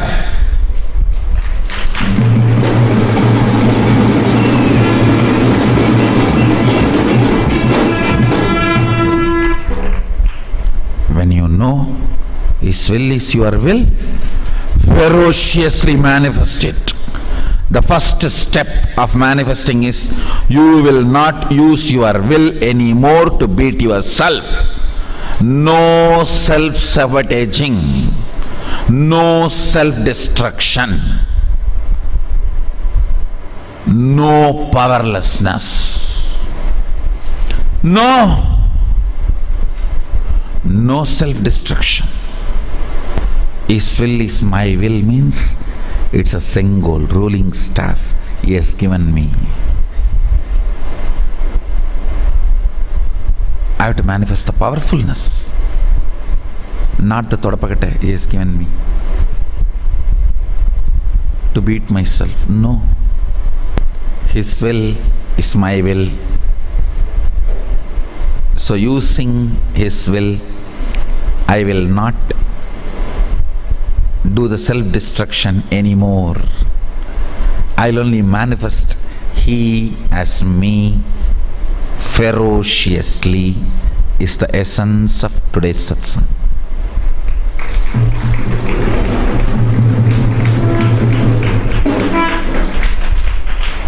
Watch today's satsang, even though it is short, few more times. Make this powerful cognition ferociously as a realization in you. That's a chemistry of Guru-disciple relationship. No self-sabotage, no self-destruction, no todapakate. Todapakate is the old broomstick used to wash the toilets in the village where the basins are not made in decent material like a porcelain. I think enough vivid description is given. And if you are from Indian village, by now you can even have the smell. I have given you such detailed description. You can even smell it by now. I think that's all for now. I bless you all. Let's all radiate with integrity, authenticity, responsibility, enriching, causing, living Shuddhatvaita Saivam, Maha Sadashivoham, the eternal bliss, Nithyananda. Thank you. Be blissful.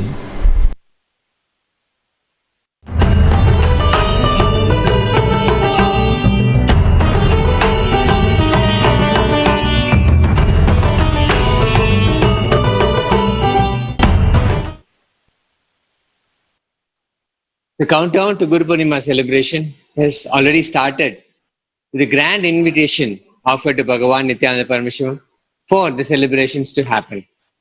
Guru Purnima is on Sunday, July 5th this year. In the Guru Padaka Panchakam, it beautifully says, Kamadi Sarpa Vrajagarudabhyam, Viveka Vairagya Nidhipara Pradabhyam, Bodha Pradabhyam Dhritamokshadabhyam, Namo Namaha Sri Guru Padakabhyam. The translation goes, salutations again and again to Sri Guru's sandals, Padakas, which serve as the Garuda. Garuda is a mantra against poison. To the multitude of serpents of desire and so on, which bestow the treasure of discrimination and dispassion, which grant true knowledge, and which give immediate liberation.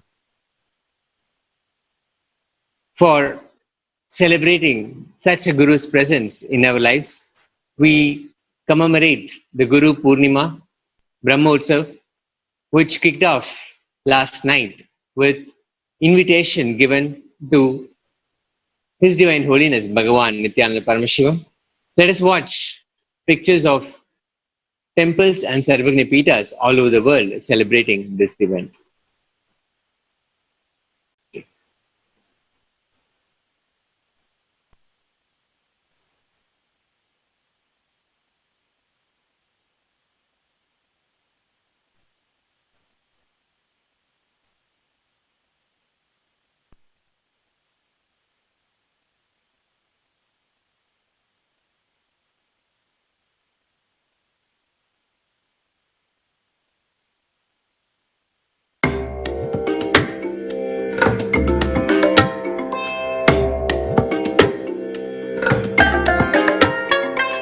I bless you all. Let you all open all your three eyes and manifest the powers of Mahasadashiva. Om.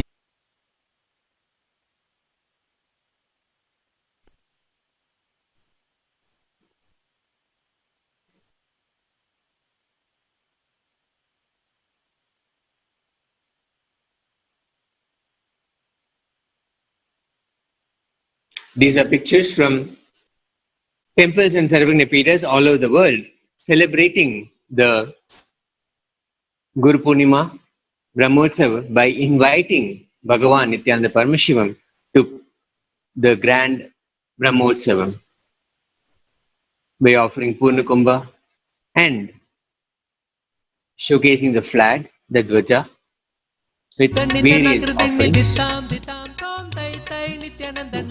Sada Udanita Nagradini Ditam Ditam Tom Tai Tai Nithyanandanam Sada Bamma Bamma Ta Taya Taya Nakadina Kanagradin Bhajan Kare Bamma Bamma Ta Taya Taya Nakadina Kanagradin Bhajan Kare Udanita Nagradini Ditam Ditam Tom Tai Tai Nithyanandanam Sada Udanita Nagradini Ditam Ditam Tom Tai Tai Nithyanandanam Sada Dimikadaka Tala Dimikada Takudada Tala Tavodada Dimikadaka Tala Dimikada Takudada Tala Tavodada Udanida Nagradini Ditam Ditam Tom Tai Tai Nithyanandanam Sada Udanida Nagradini Ditam Ditam Tom. It is now time to enter, to sit in Upanishad with Swamiji, to prepare ourselves to be in Upanishad with His Divine Holiness, Bhagavan Nithyananda Paramashivam. Muhurta means where Swamiji and us are in a friendly meeting space, where things can be told as it is, where the deeper understanding can happen, where Amrita Kala can be transmitted. Let us make a conscious decision to be in the space of deep listening with a simple integrity to Swamiji, that we are here, open and available to receive the revelations of Paramashiva. Let us chant the Mahavakya initiated by Swamiji.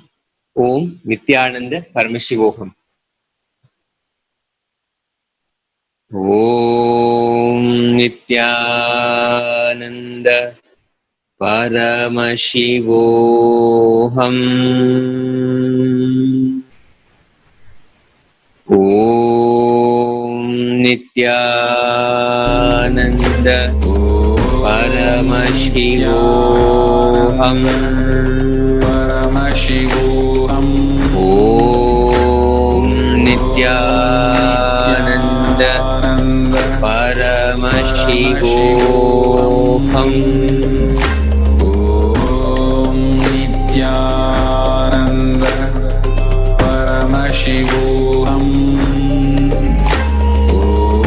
Om Nithyananda Paramashivoham.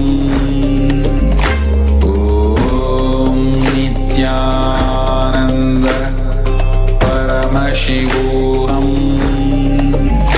Om Nithyananda Paramashivoham. Om Nithyananda Paramashivoham. Om Nithyananda Paramashivoham. Om Nithyananda Paramashivoham.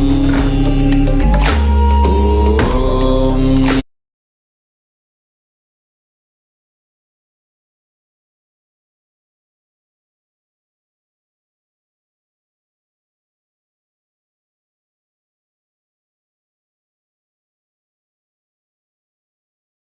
Paramashivasamarambam Nithyanandeshwari Parashakti Madhyamam Asmadacharya Paryantam Vande Guru Paramparam.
I welcome you all with my love and respects. I welcome all the devotees, disciples, samajis, satsangis, Srimahans, Mahans, Tanidar, Kotaris, visitors, viewers, everyone sitting with us, e-Gurukul students, balasans, sannyasis, live on Nithyananda TV, YouTube Live, Facebook Live, Enlighten app, Kailasa TV, Hinduism Now, Twitter, and two-way video conferencing having Nayana Diksha. I welcome all of you with my love and respect.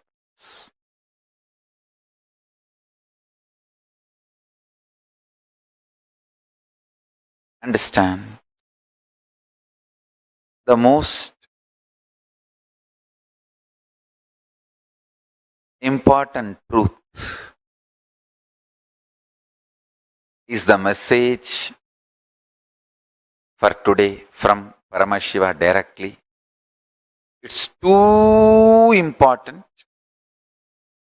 So I want all of you sit up. It's going to be one of the most important message and satsang.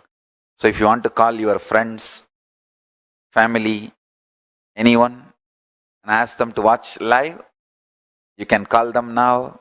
I'll give you a few minutes.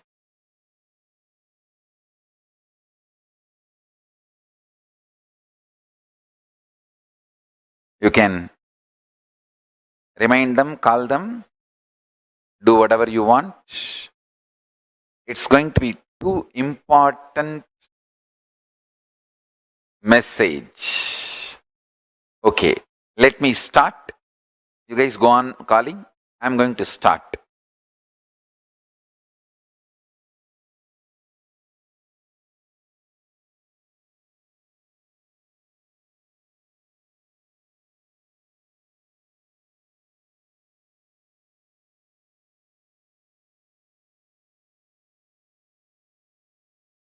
Paramashiva's message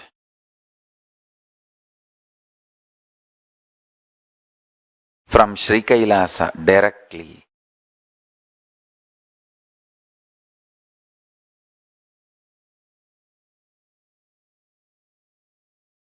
Consciously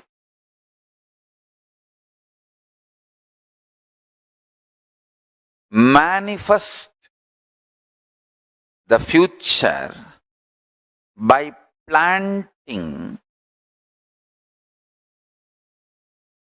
your conscious sankalpa, decision, your conscious will, by renouncing the SDHD, self-doubt, self-hatred, self-denial.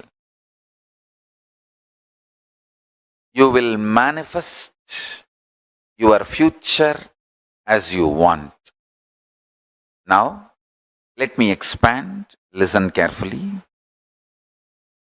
First step, renounce SDHD. Tyaga. Tena tyaktena bunjita makrida kasya sviddanam guruvannevega jijivishe chadagno samaha. Listen carefully. It is by renouncing all our silly talks inside. Please understand. It is by renouncing the dream you raise to Jakrat, waking state. It is by renouncing the waking state you raise to Turiya, higher state, fourth state of consciousness.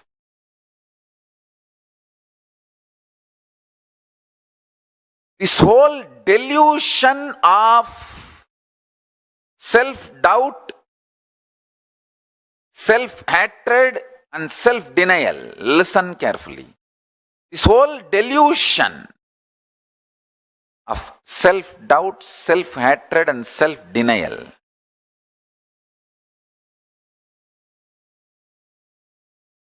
by renouncing this, you will be able to look into your future. Understand? Whenever you even think of planning your future, you will see so much of pain about many times you planned but failed. Understand? All your plans are stitching of just unconscious vague thoughts. Never a conscious plan. I will teach you the conscious future manifestation now. Take calendar for this whole year 2020. If it is on printed paper, it will be great. If not, at least on your laptop screen. Take it and sit. Listen carefully. It's a very powerful process. I'm going to guide you. Just see all the months going to come. Mark what you want in each month to manifest anything great, new, important you want to manifest, start writing down or typing. For example, you want to manifest this by August, coming August, pen. You will see how much of pain coming inside you, that so much doubt, hatred. Oh, many times I tried, I planned, nothing worked out.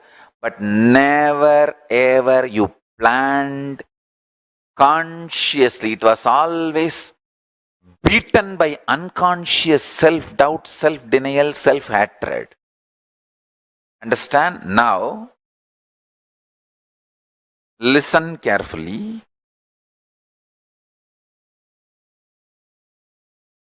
To all my disciples, I am giving you the boon. What you are going to plan now, I will make it into reality. So my powers are more powerful than your self-doubt, self-denial, self-hatred. Drop your self-doubt, self-denial, self-hatred. Drop your pain. So sometimes even after Swamiji blessing, I did not manifest it. Stop. Drop all that unconscious, vague thinking.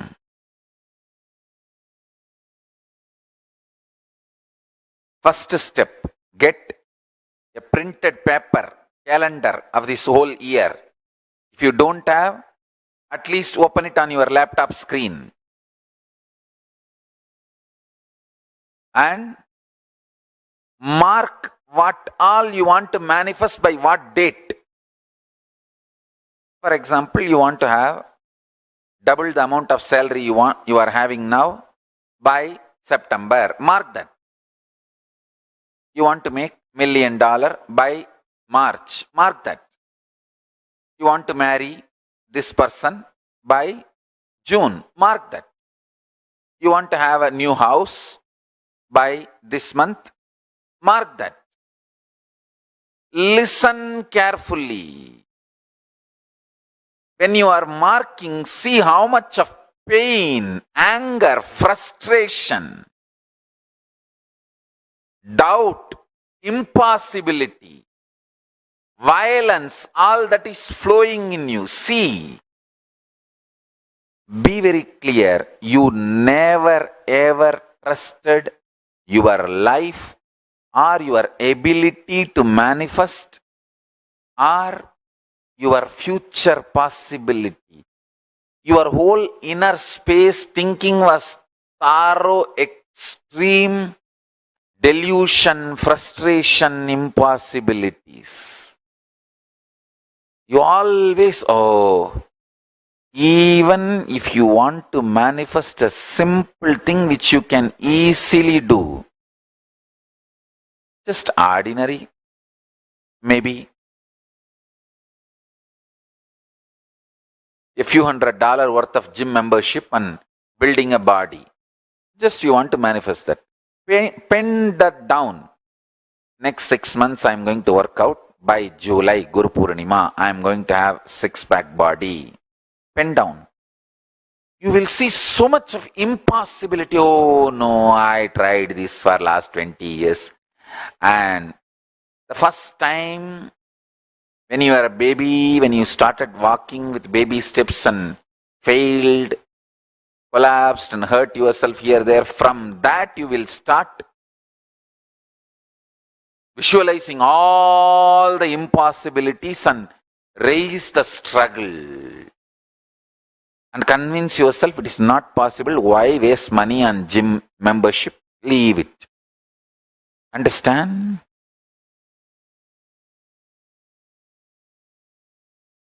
Death happens when you stop breathing. Death starts when you stop trying. Death starts when you stop trying. Death happens when you stop breathing. When you stop breathing, it is called death happened. But death starts when you stop trying.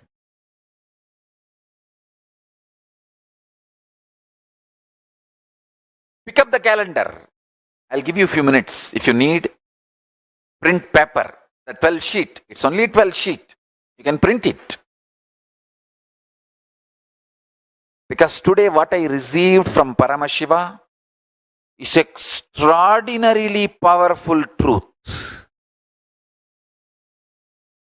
He said beautifully, people don't manifest their future because they have so much of anger about their past failure, frustration with life, cursing the life because of their imagined impossibility.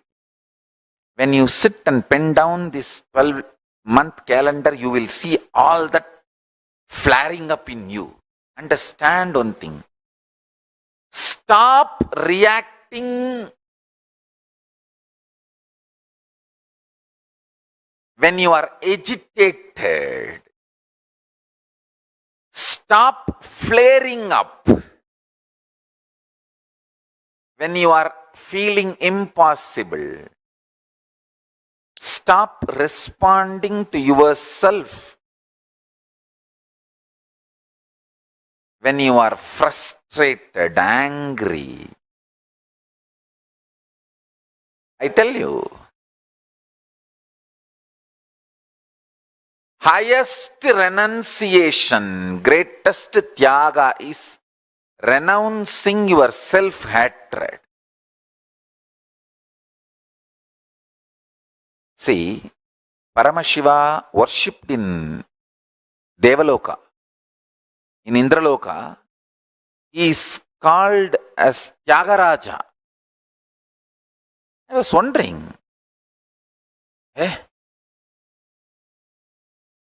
Paramashiva worshipped in Swarga should be called as the Raja of the pleasure, king of pleasure. Why is he called as Tyagaraja? Musukunda Chakravarti, the Chola king of Tiruvarur, when he went to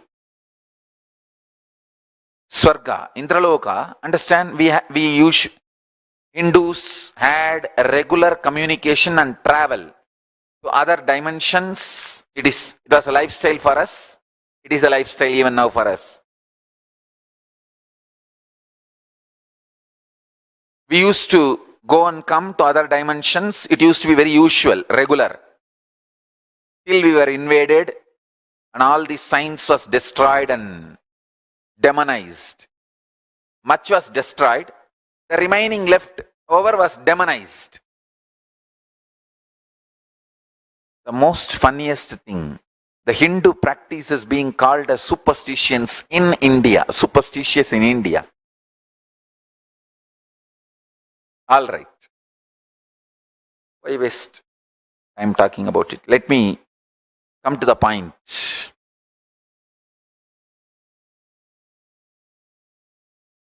The Musukunda Chakravarti went to Swargaloka and he even helped Devatas in their war with Rakshasas. Because he helped and they won the war, the Devatas head of the gods, Indra, wanted to gift him something. He asked, "O Musukunda, you are such an amazing help and support and friend for me. Please ask what do you want." And do you know funny thing? Musukunda Chakravarti did not ask, "I want to stay in Swarga." No, he said, "My Chola kingdom is much more amazing than Swarga. There's nothing you can give me. There's nothing you can give me. I have everything more than Swarga." I looked around, it looks too poor. There's nothing which is not there in Chola Samrajya, Chola kingdom in Swarga. Indra was very ashamed. He said, please ask something, because I need to keep my pride and I need to save my face. I have to gift you something. You came all the way from Buloka and helped me and I won the war because of your strategies and support. Please ask something and take. So it will give me a feeling fulfilled. And I showed my gratitude. Then Musukunda Chakravarti said, "All right. One thing I liked in your Devaloka, Indraloka, the beautiful deity of Paramashiva you are worshipping. In Tiruvarur we have a great temple, but our main deity, Paramashiva, is Swayambhu Murti. The deity you are worshipping is an amazing deity. I wanted to take this deity as a Utsav Murti for my Tiruvarur temple. Indra was first, he was shocked that because his own Atma Murti, the worshipping deity, he is asking. Then finally he felt all right. Anyway, he asked for some gift, so I should not say no. And he gives the deity to him. That deity is called Tyagaraja Swami. So the god of Devaloka is Tyagaraja. It should be Bhogaraja. If you see logically, Mahadeva's version who gives all the bhogas, like either it should be Swarnagarshana Bhairava or Bhoga Raja, something like that, who gives all the pleasures. But surprisingly, god of Indraloka is called Tyagaraja. I tell you,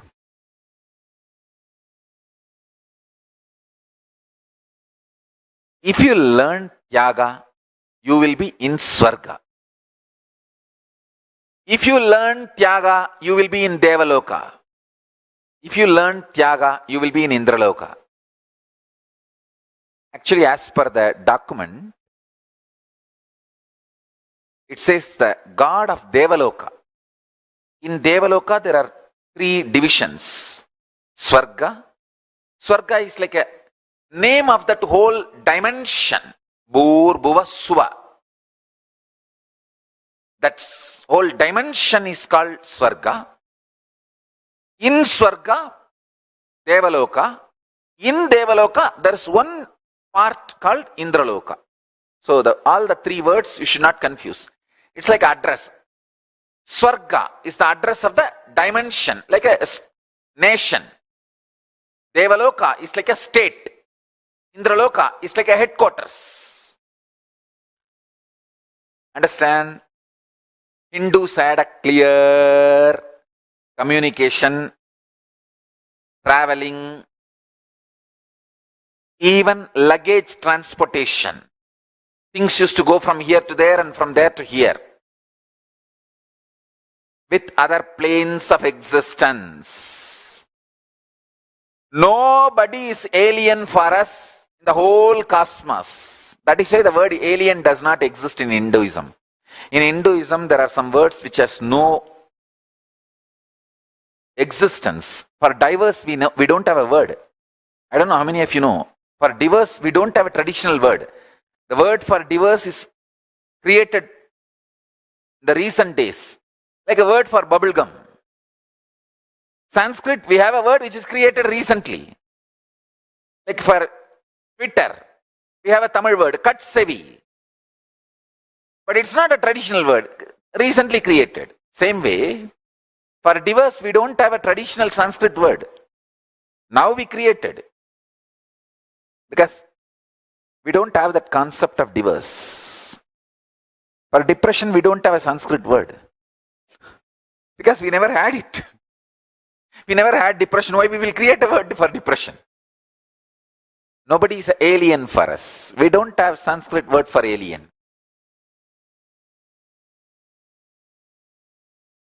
Rishis, Munis, Gandharva, Kinnara, Kimpuruda. Precise description.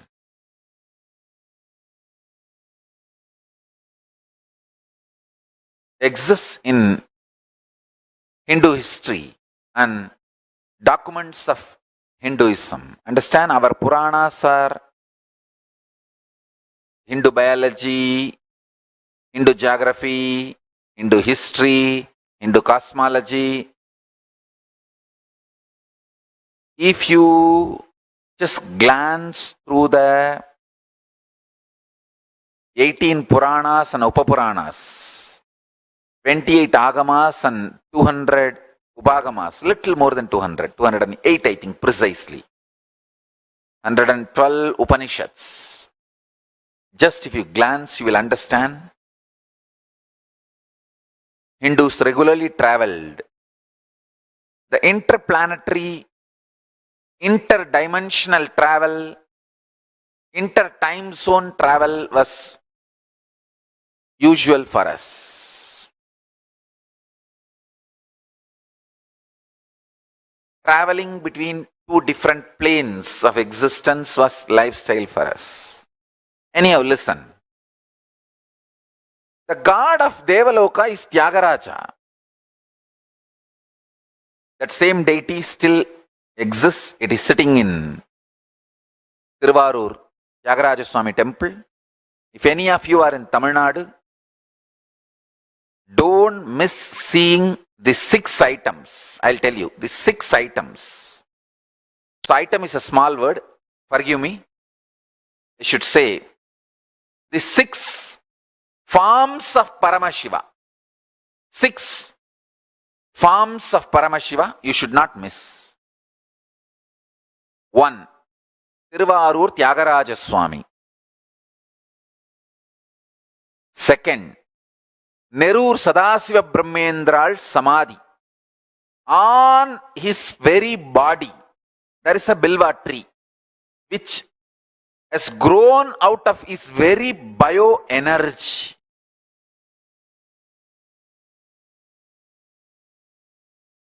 His very body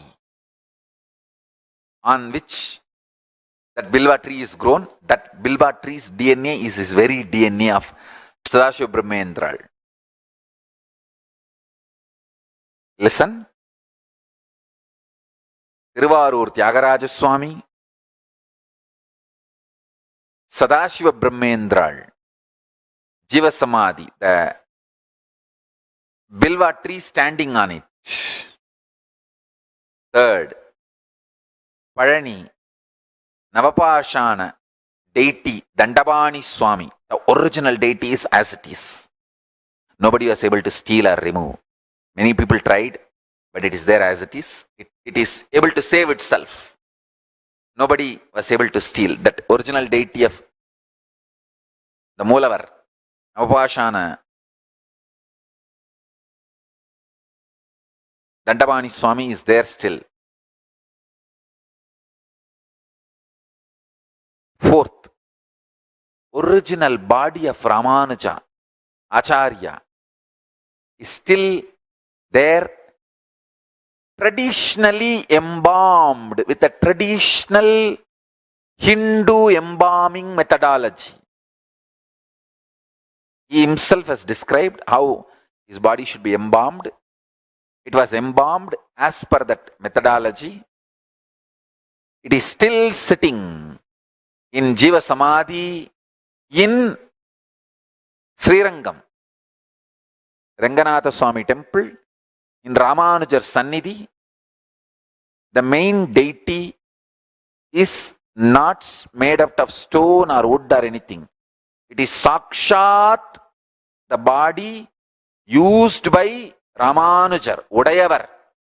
Udayavar Tame Ubayogitta Tirumeni, Tamagiya Tirumeni, is sitting in Srirangam.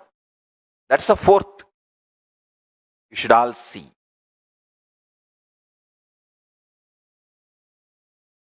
Listen carefully.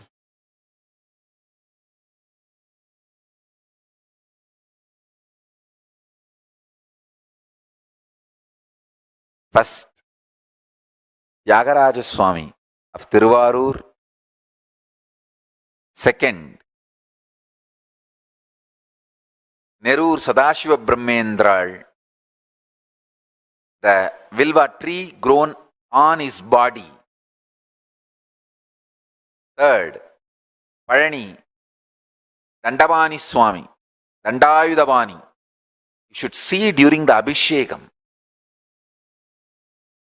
You should see during the Abhishekam. 4th, this is too important. Ramanuja, the original body of Udayavar is still sitting in Srirangam temple as it is.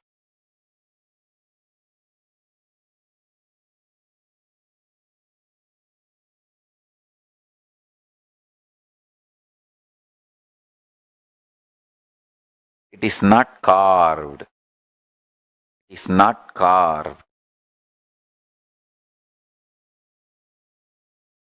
Fifth one, very important, very sweet and very beautiful. You should see the main Moolavar deity of Venkateshwara during Abhishekam in Tirumala, Tirupati. In Tirumala, the main deity you should see during Abhishekam, because the deity was not carved. He just became deity. He himself stood in his Narayanatva, Paramapada, Parama state, space, with 4 hands, and he just became deity. It is not carved. It is not, nowhere you will see any one small evidence that it is carved. Understand? Any carved deity will have that one corner. It will have that evidence. It is carved. Like one bead will be little smaller than the other bead, and somewhere that symmetry will miss. So with that you can make out it is carved. Venkateshwara Swami is Swayambhu. Bhagavan Srinivasa. He himself stood and with his 4 hands just became deity. That's the 5th one. 6th one, the main Moola Lingam of Arunachaleshwara during Abhishekam you should see. These 6 directly radiating Paramashiva, ultimate absolute. Understand? Tyagaraja Swami, Tiruvarur, the deity brought by Musugunda Chakravarti from Devaloka. That Tyagaraja Swami. Second, the Bilva tree standing on Sadashiva Brahmendra's Samadhi. Third, Parani, Moolavar, Dandayudabani Swami, during the Abhishekam you should see. He is made out of pure, as he is standing in Garbhagraha of Tirumala, Tirupati, Tirumala. 6th, Arunachaleshwara, Moolavar, the main deity, which is a Swayambhu. The first linga happened on planet Earth is Arunachaleshwara. Swayambhu. These 6, anyone should see. See, if I am asked to list, I will add many more. Tiruchangood Ardhanarishwara Swami. I will add more. These 6 minimum, everyone in Tamil Nadu should have darshan. All these 6 directly represents Paramashiva. Of course, Ramanuja naturally Paramapadam of the Vishnu. The space of Mahavishnu, Vaikuntha. Understand? I was wondering why God of Devaloka is called Tyagaraja. Either he should be called Yogaraja. If you do yoga, you will reach Devaloka. Or he should be called Bhogaraja. In Devaloka, he is the Paramashiva gives all the bhogas to anyone who wants any bhoga. He should be called Bhogaraja or Yogaraja. Why Tyagaraja? Tyaga is the key to become God. The most difficult tyaga is renouncing self-hatred, because the society teaches you self-hatred is great. It makes you delude between humbleness and self-hatred. Listen. Humbleness is not self-hatred. Listen carefully. Self-hatred is thinking you are less. Humbleness is thinking about you less.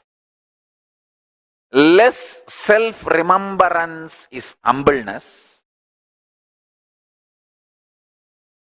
Self-hatred is constantly thinking about you, but very cheap, very low. Understand, there is a big difference between humbleness and self-hatred. Person with self-hatred will never be really humble. Adivinayam durta lakshanam. He will show himself very humble. But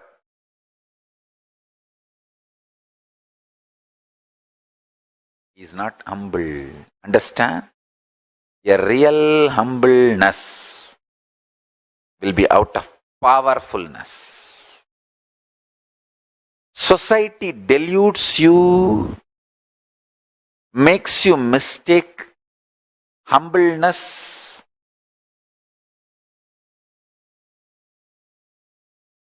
your humbleness as self-hatred, and as you always in the state of self-hatred, so that you will be humble.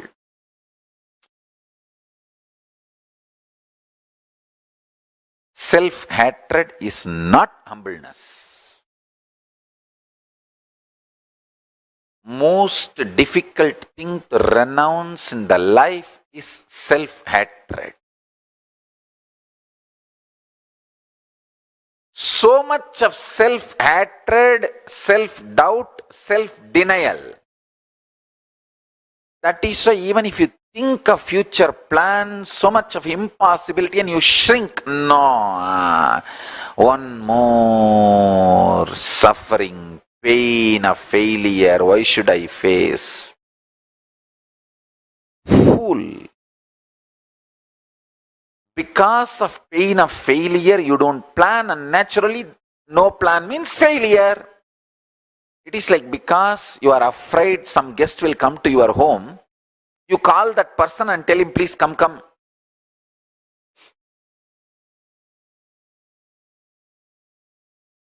You are afraid failure will come to your life, and you stop planning and force the failure to come to your life. Self-hatred, self-denial, self-doubt.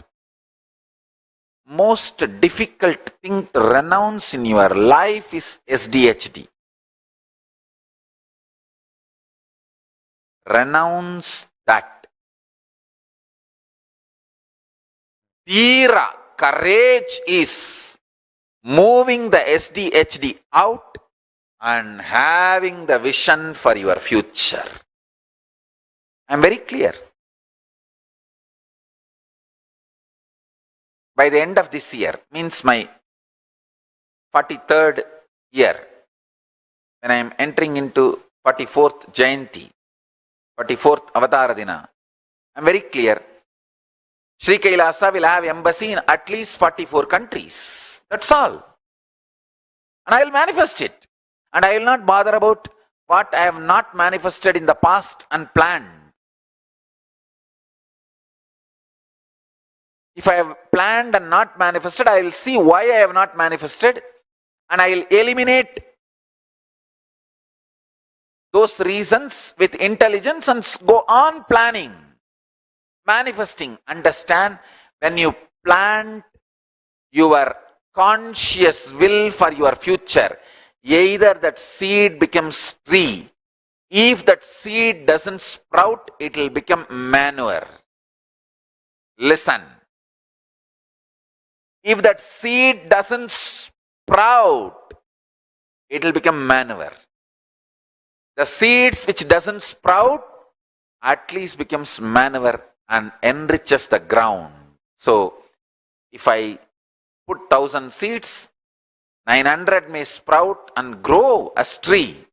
The other 100 is not going to be wasted. It will become manure. It will enrich the earth. It will raise the quality of the farming land. Understand? Because of your pain and frustration, fear of failures, doesn't want to face one more pain of not achieving what you want and all those frustration ganging up, and you don't even put the seed, then what are you hoping for? Accidental future is not going to be great. All accidents will either be damaging or just letting you live. It is only consciously planning, manifesting. Understand? You are a man. You are given conscious power, will, persistence. You are expected to be adult and matured. Use those capabilities and plan, manifest your future.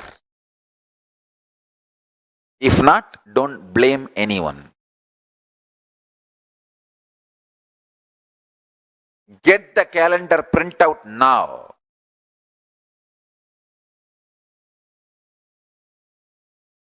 In few minutes, I'll start the process. Get the calendar printout now. In few minutes, I'll give you more deeper, elaborate understandings. Stay tuned. I'll teach you the process.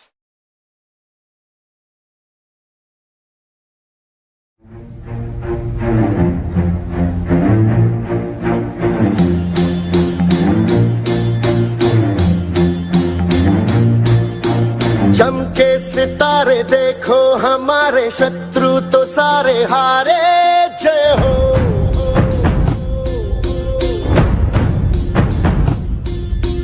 हम वो सिपाही जो है सदा ही रूप शिवा का धारे जय हो।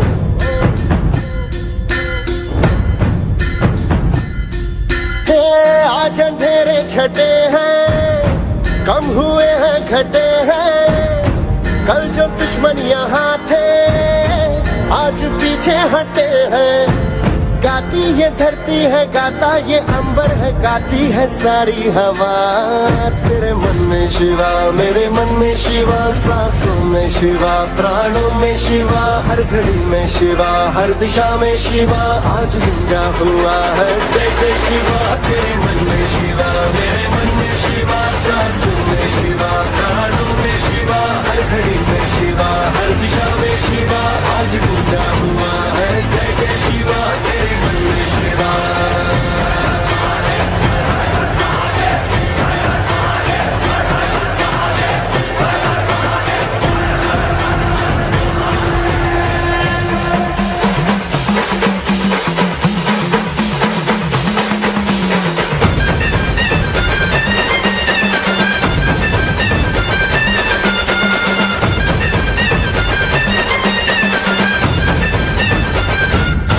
सारी दीवारें भी, सारी तलवारें भी तुमने दुश्मन की अब तोड़ दी है।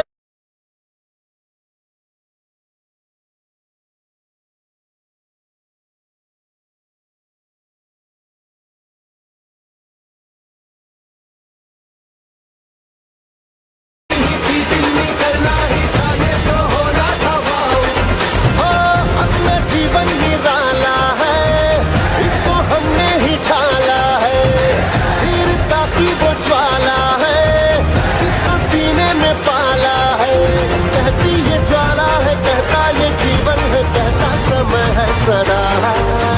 मन में शिवा, मेरे मन में शिवा, सांसों में शिवा, प्राणों में शिवा, हर घड़ी में शिवा, हर दिशा में शिवा, आज गूंजा हुआ है जय जय शिवा। तेरे मन में शिवा, मेरे मन में शिवा, सांसों में शिवा, प्राणों में शिवा, हर घड़ी में शिवा, हर दिशा में शिवा, आज गूंजा हुआ है जय जय शिवा, तेरे मन में शिवा।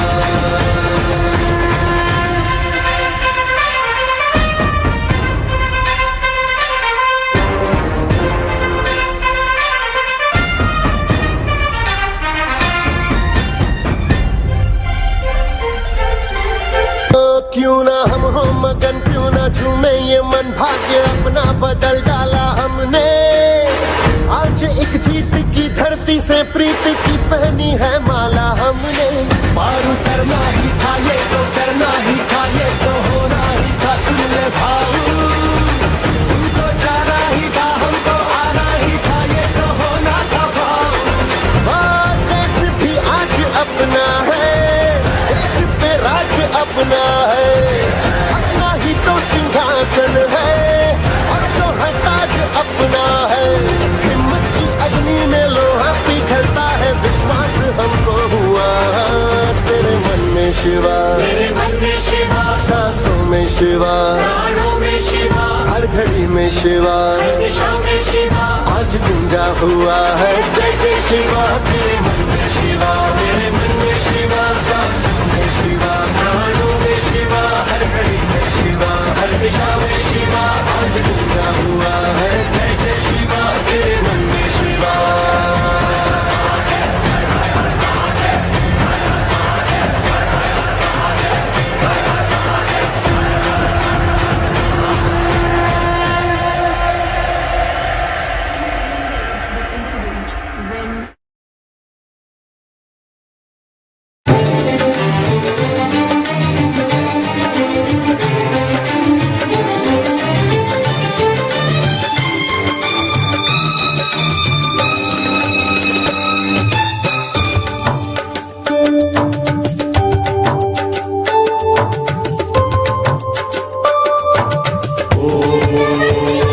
नमः शिवाय, शिव ओम नमः शिवाय, ओम नमः शिवाय, शिव ओम नमः शिवाय। சதாசிவ பிரம்மம் காட்டும் சதாசிவன் ரூபம், சராசரம் எல்லாம் உன் சரீர சம்பந்தம்.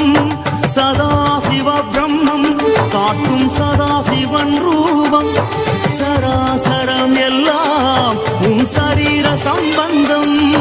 சிவோகம் சிவம் என்றே நடமாடும் தெய்வீகம், கருணாகராவுந்தன் சரணாரம் என் சொந்தம். ஓம் நம சிவாய, சிவ ஓம் நம சிவாய, ஓம் நம சிவாய, சிவ ஓம் நம சிவாய. சதாசிவ பிரம்மம் காட்டும் சதாசிவன் ரூபம், சராசரம் எல்லாம் உன் சரீர சம்பந்தம்.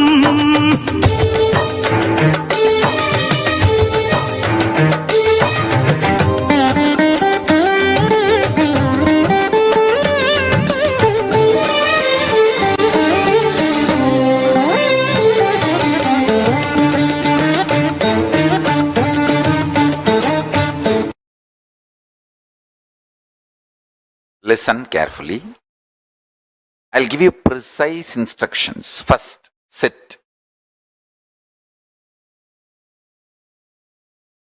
Pen down your pains of failures, hopelessness, resistance, anger. You feel even to write, think about your future. How is it going to happen? My future is in somebody else's hand. I don't even know what is going to happen. How will I plan? What will I do?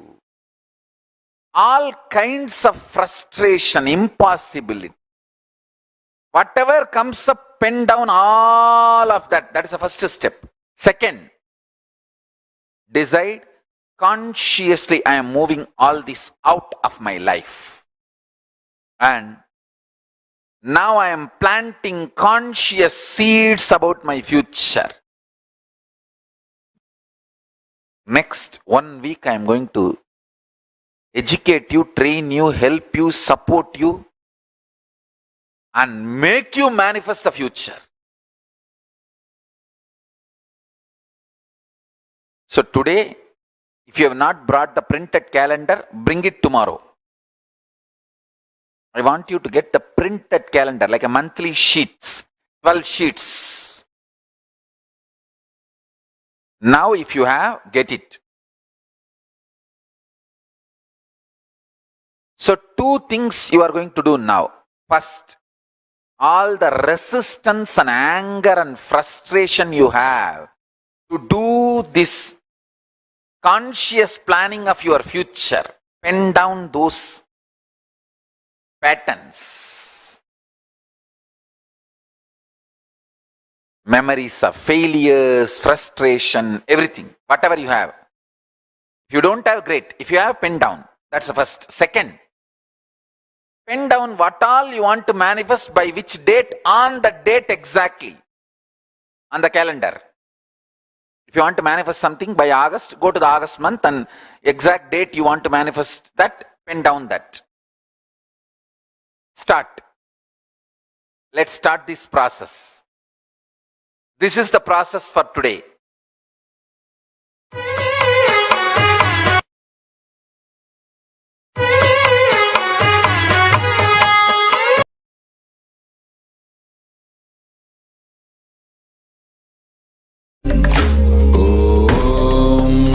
Nithyananda Paramashivoham. Om Nithyananda Paramashivoham. Om Nithyananda Paramashivoham. With deep gratitude to His Divine Holiness, Bhagavan Nithyananda Paramashivam, for delivering the ultimate revelations of Paramashiva. From intellectually having powerful cognitions and emotionally having love for higher beings, let's now consciously manifest higher existence. Let us enter into a very powerful power manifestation session. Let us all manifest the powers. Let us all manifest Paramashiva in all of us. The Kailash Courtyard Power Manifestation will start now.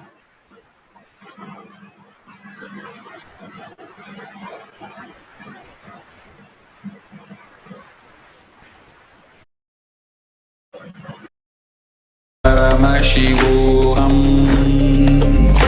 Om Nithyananda Paramashivoham.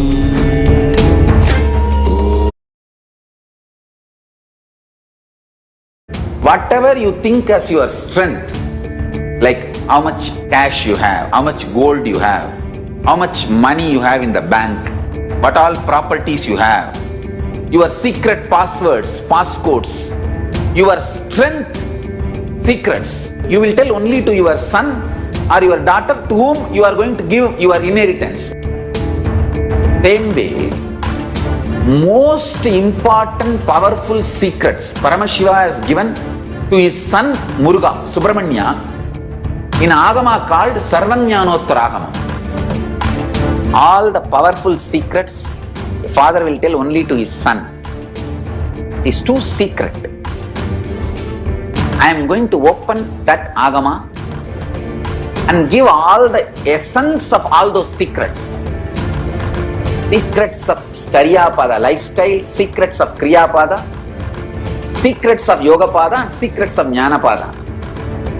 I am not only going to teach you, I am going to give you exactly what Paramashiva gave it to Subramanya. Because Paramashiva himself is manifesting through this being now, giving you all exactly what was given to Subramanya. Nothing is required from your side. Just sit like innocent Subramanya, Muruga at the feet of Paramashiva.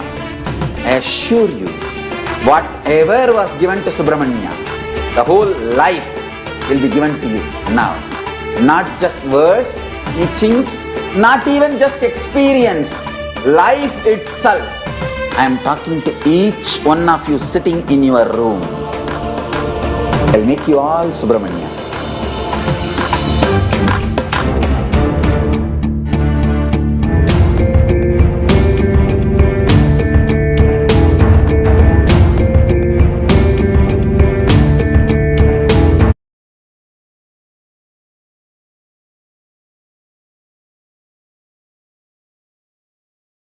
Let's start the power manifestation. Let's sit straight. Visualize Bhagavan in your third eye. And let's start with the Sadguru Vandana. Nithyananda Sukadam Kevalam Jnanamurtam Dvandvatitam Gaganasdasham Tattvamasya Vilaksham Ekam Nityam Vimalamachalam Sarvadi Sakshibhutam Bhavaketam Trigunarahitam Satgurum Tam Namami.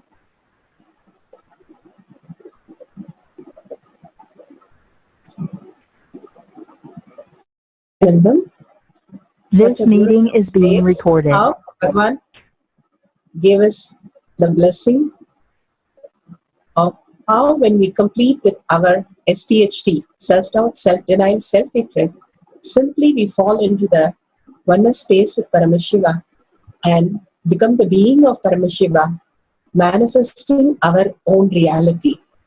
Let's create our reality with the space of oneness with Paramashiva now in this power manifestation.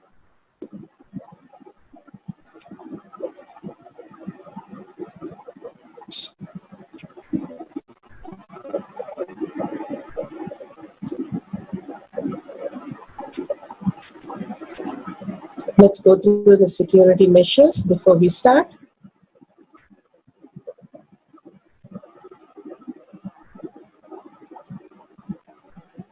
What is power manifestation? Power manifestation is nothing but a cognitive shift that can infuse powerfulness into any action or state that we are in. It raises the frequency of our body and mind to the ultimate powerfulness, Turyatita. Anywhere we shift in the cognition from the jnana, the jnana shifts us into the higher matured cognition when we drop our STHT, especially the self-hatred, the violence between us, in us, and what we project outside. When we complete with that, in complete completion, everything sinks in and beautifully happens in our life. That is the cognitive shift that Bhagavan is talking about. When that becomes a click in us and that becomes a reality, yes, that is happening in my life. When we click with that, simply we are raised to the Turiya state, the heightened intelligence, and it manifests as Turyatita, the consciousness itself. Paramashiva. Who is Paramashiva? Paramashiva is beyond the form and formless. He is being. Ajumuha. The fundamental base on avyakta, unmanifest, and vyakta, manifest. Beyond that, he performs the panchakritya of Shrishti, Sthiti, Samhara, Trubhava, and Anugraha. Satyojata, he manifests the manifestation. Manifestation is sustained, manifestation is regenerated, manifestation is pulled out of delusion, and manifestation is liberated. Vamadeva, sustenance is maintained, sustenance is sustained, sustenance is regenerated, sustenance pulled out of delusion, sustenance is liberated. Agora, regeneration, change. Change, regeneration is manifested, created, regeneration is sustained, regeneration is regenerated, regeneration is pulled out of delusion, and regeneration is liberated. Tatpurusha, delusion is manifested, delusion is sustained, delusion is created, delusion is pulled out of delusion, and delusion is liberated. Ishana, the liberation. Anugraha is manifested, liberation is sustained, liberation is regenerated, liberation is pulled out of delusion, and liberation is liberated. The Panchakritya is happening constantly in us as Big Bang and black hole, constantly manifesting as reality. Paramashiva, who has come down as Bhagavan, who is holiness, Bhagavan Nithyananda Paramashivam, is a reviver of Kailasha, the ancient enlightened civilization, the great cosmic borderless Hindu nation. His divine holiness, Bhagavan Nithyananda Paramashivam, is an avatar and is a supreme pontiff of Hinduism. His divine holiness, Bhagavan, decoding, spreading and reviving 20 million source book of Hinduism and 64 arts, science of Ayurveda, music, dance, sculpting, astrology, Vastu and many more. His divine holiness, Bhagavan Nithyananda Paramashivam, is 293rd Guru Maha Sannidhanam of Shamala Pita Sarvanya Pita, ancient apex body of Hinduism and present emperor of Suryavamsa Sarangi Samrajyam. His divine holiness, Bhagavan Nithyananda Paramashivam, has survived the worst prosecution of multiple assassination attempts on person and character by anti-Hindu element. Bhagavan has given the world the science of power manifestation, which is authentic, time-tested, scientific and foolproof. The Shastra Pramanas are from Veda Agamas, the eternal, unchangeable truth revealed in the Hindu source scriptures. The Apta Pramanas are the Rishis, Munis, Ganas, Nayanamars and Alvars, the Siddhas, who are the authority of Hinduism, who are the scientists who time-tested and verified the science of power manifestation. The Apta Pramanas are the avatars who have come down as our Guru to raise the humanity into superconscious being. Here we have His Divine Holiness, Bhagavan Nithyananda Paramashivam, this millennium avatar, personal experience of power manifestation. Shakshi Pramanas are the millions of disciple devotees, followers who are initiated by Bhagavan into the science of power manifestation. Bhagavan has beautifully given us the Shastra Pramana today for power of third eye. From Vijnana Bhairava Tantra, Sutra 34, Dharana 11.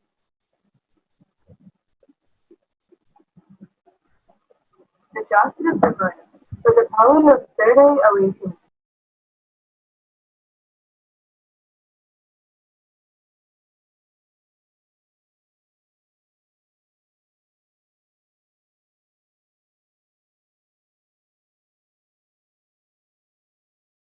Manasodadyat lakshaye lakshya uttamam kapalantarmanonyasya tishthan vinitalochanaha kramena manasodadyat lakshaye lakshya uttamam. Here, Bhagavan beautifully translates, by fixing the mind on the inner space within the crown center, by sitting stably without any movement, having the eyes closed in succession, by stability of the mind and the inner space, through the power of third eye, one directly sees the ultimate goal, Lakshyam, by having the vision beyond the sight that reveals any object or place, attaining the space of oneness with Source, Paramashiva. So beautifully it says, the fixing the mind on the inner space. The mind is always giving us the hate speech, continuously giving us negative cognition that is impossible for us to manifest the future. And we fall into the default future of confusion and all kinds of problems. When we are very clear with our past, when we complete with the past of self-hatred, self-denial, and completely self-denial, we get into a space of being in the space of pure reflection of consciousness and manifesting our reality into the beautiful space of oneness with Paramashiva. The more and more we are able to do that is when we complete with the self-hatred pattern.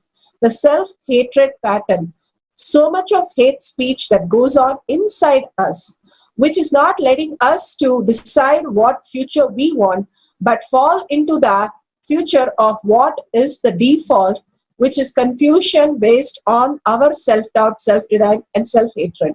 Here Bhagavan beautifully says, when you complete with the violence inside you, any kind of powerlessness, any kind of impossibility, any kind of complaints, all that is sitting inside us, which is the self-denial and self-hatred.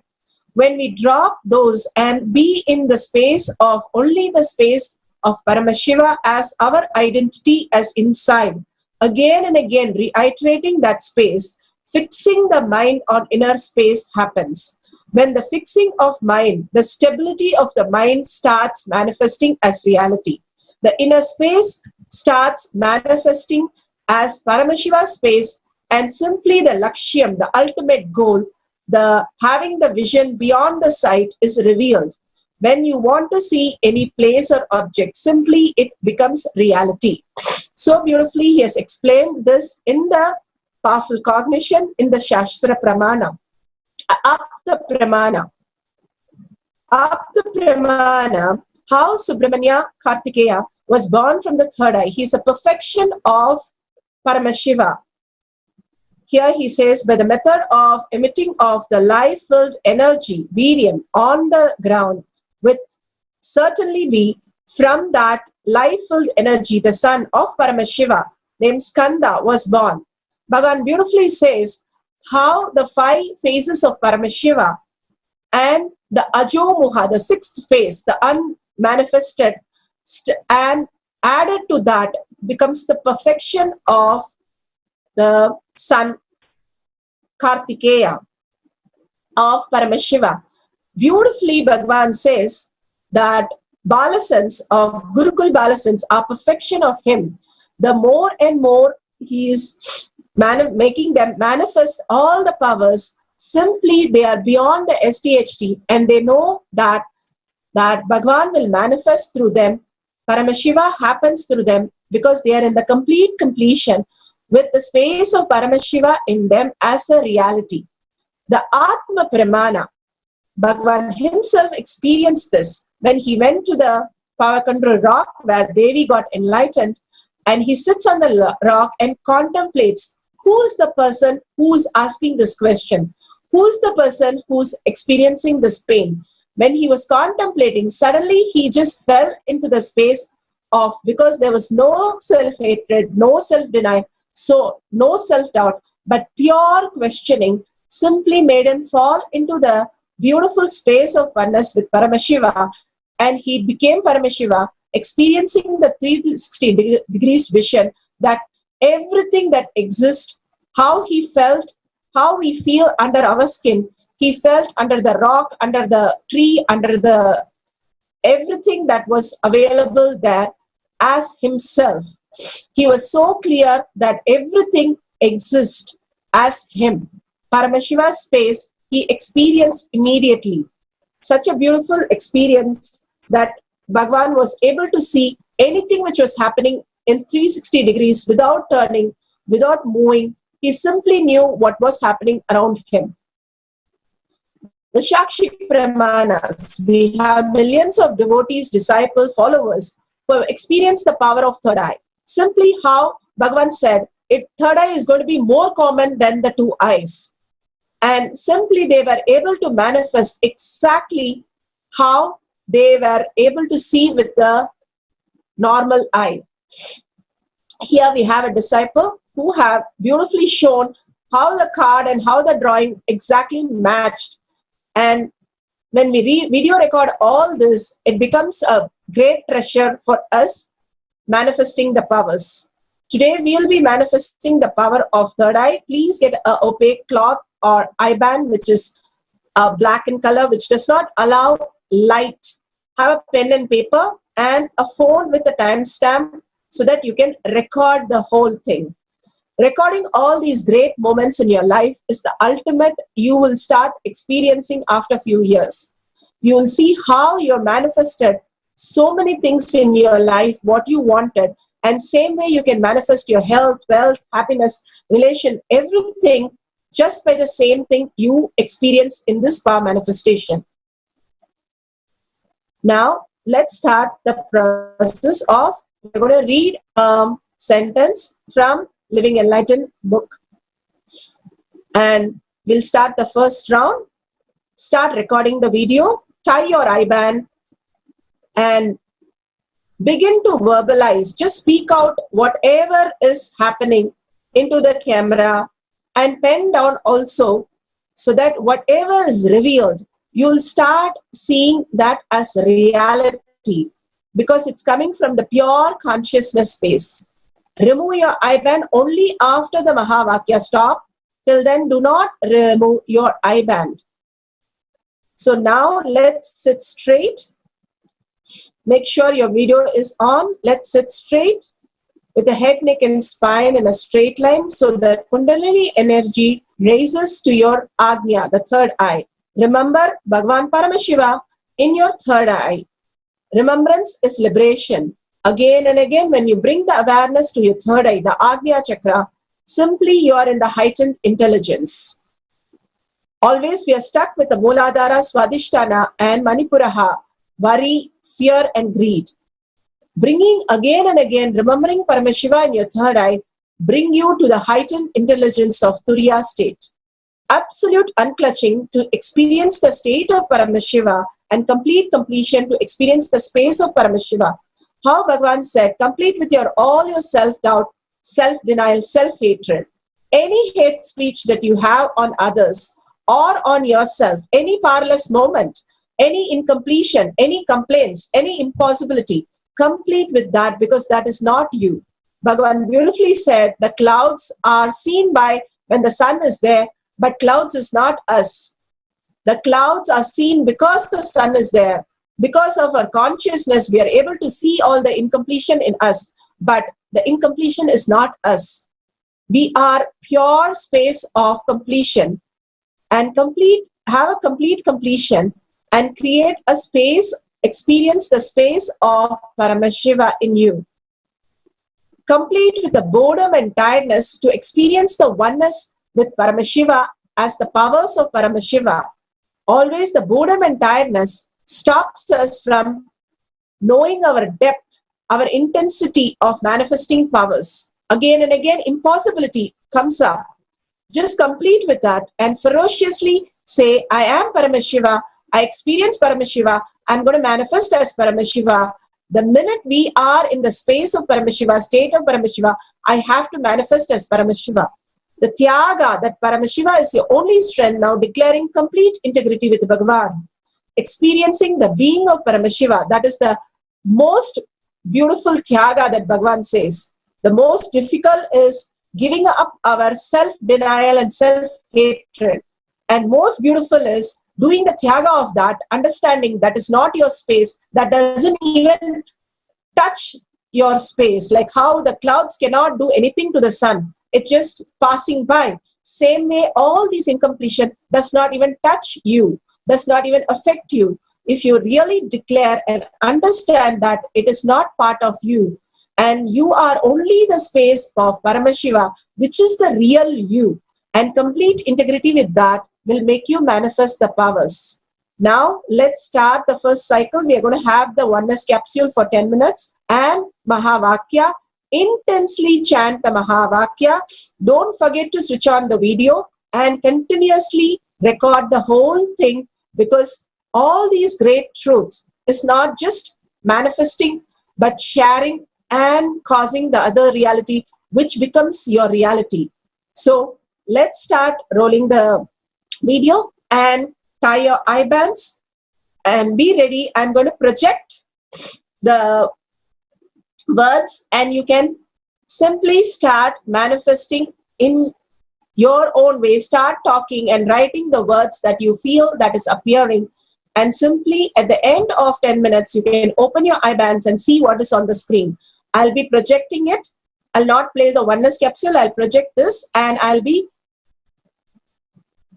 playing the Mahavakya continuously. So chant the Mahavakya to raise your frequency. Remember Bhagavan in your third eye again and again, and unclutch from all that is there.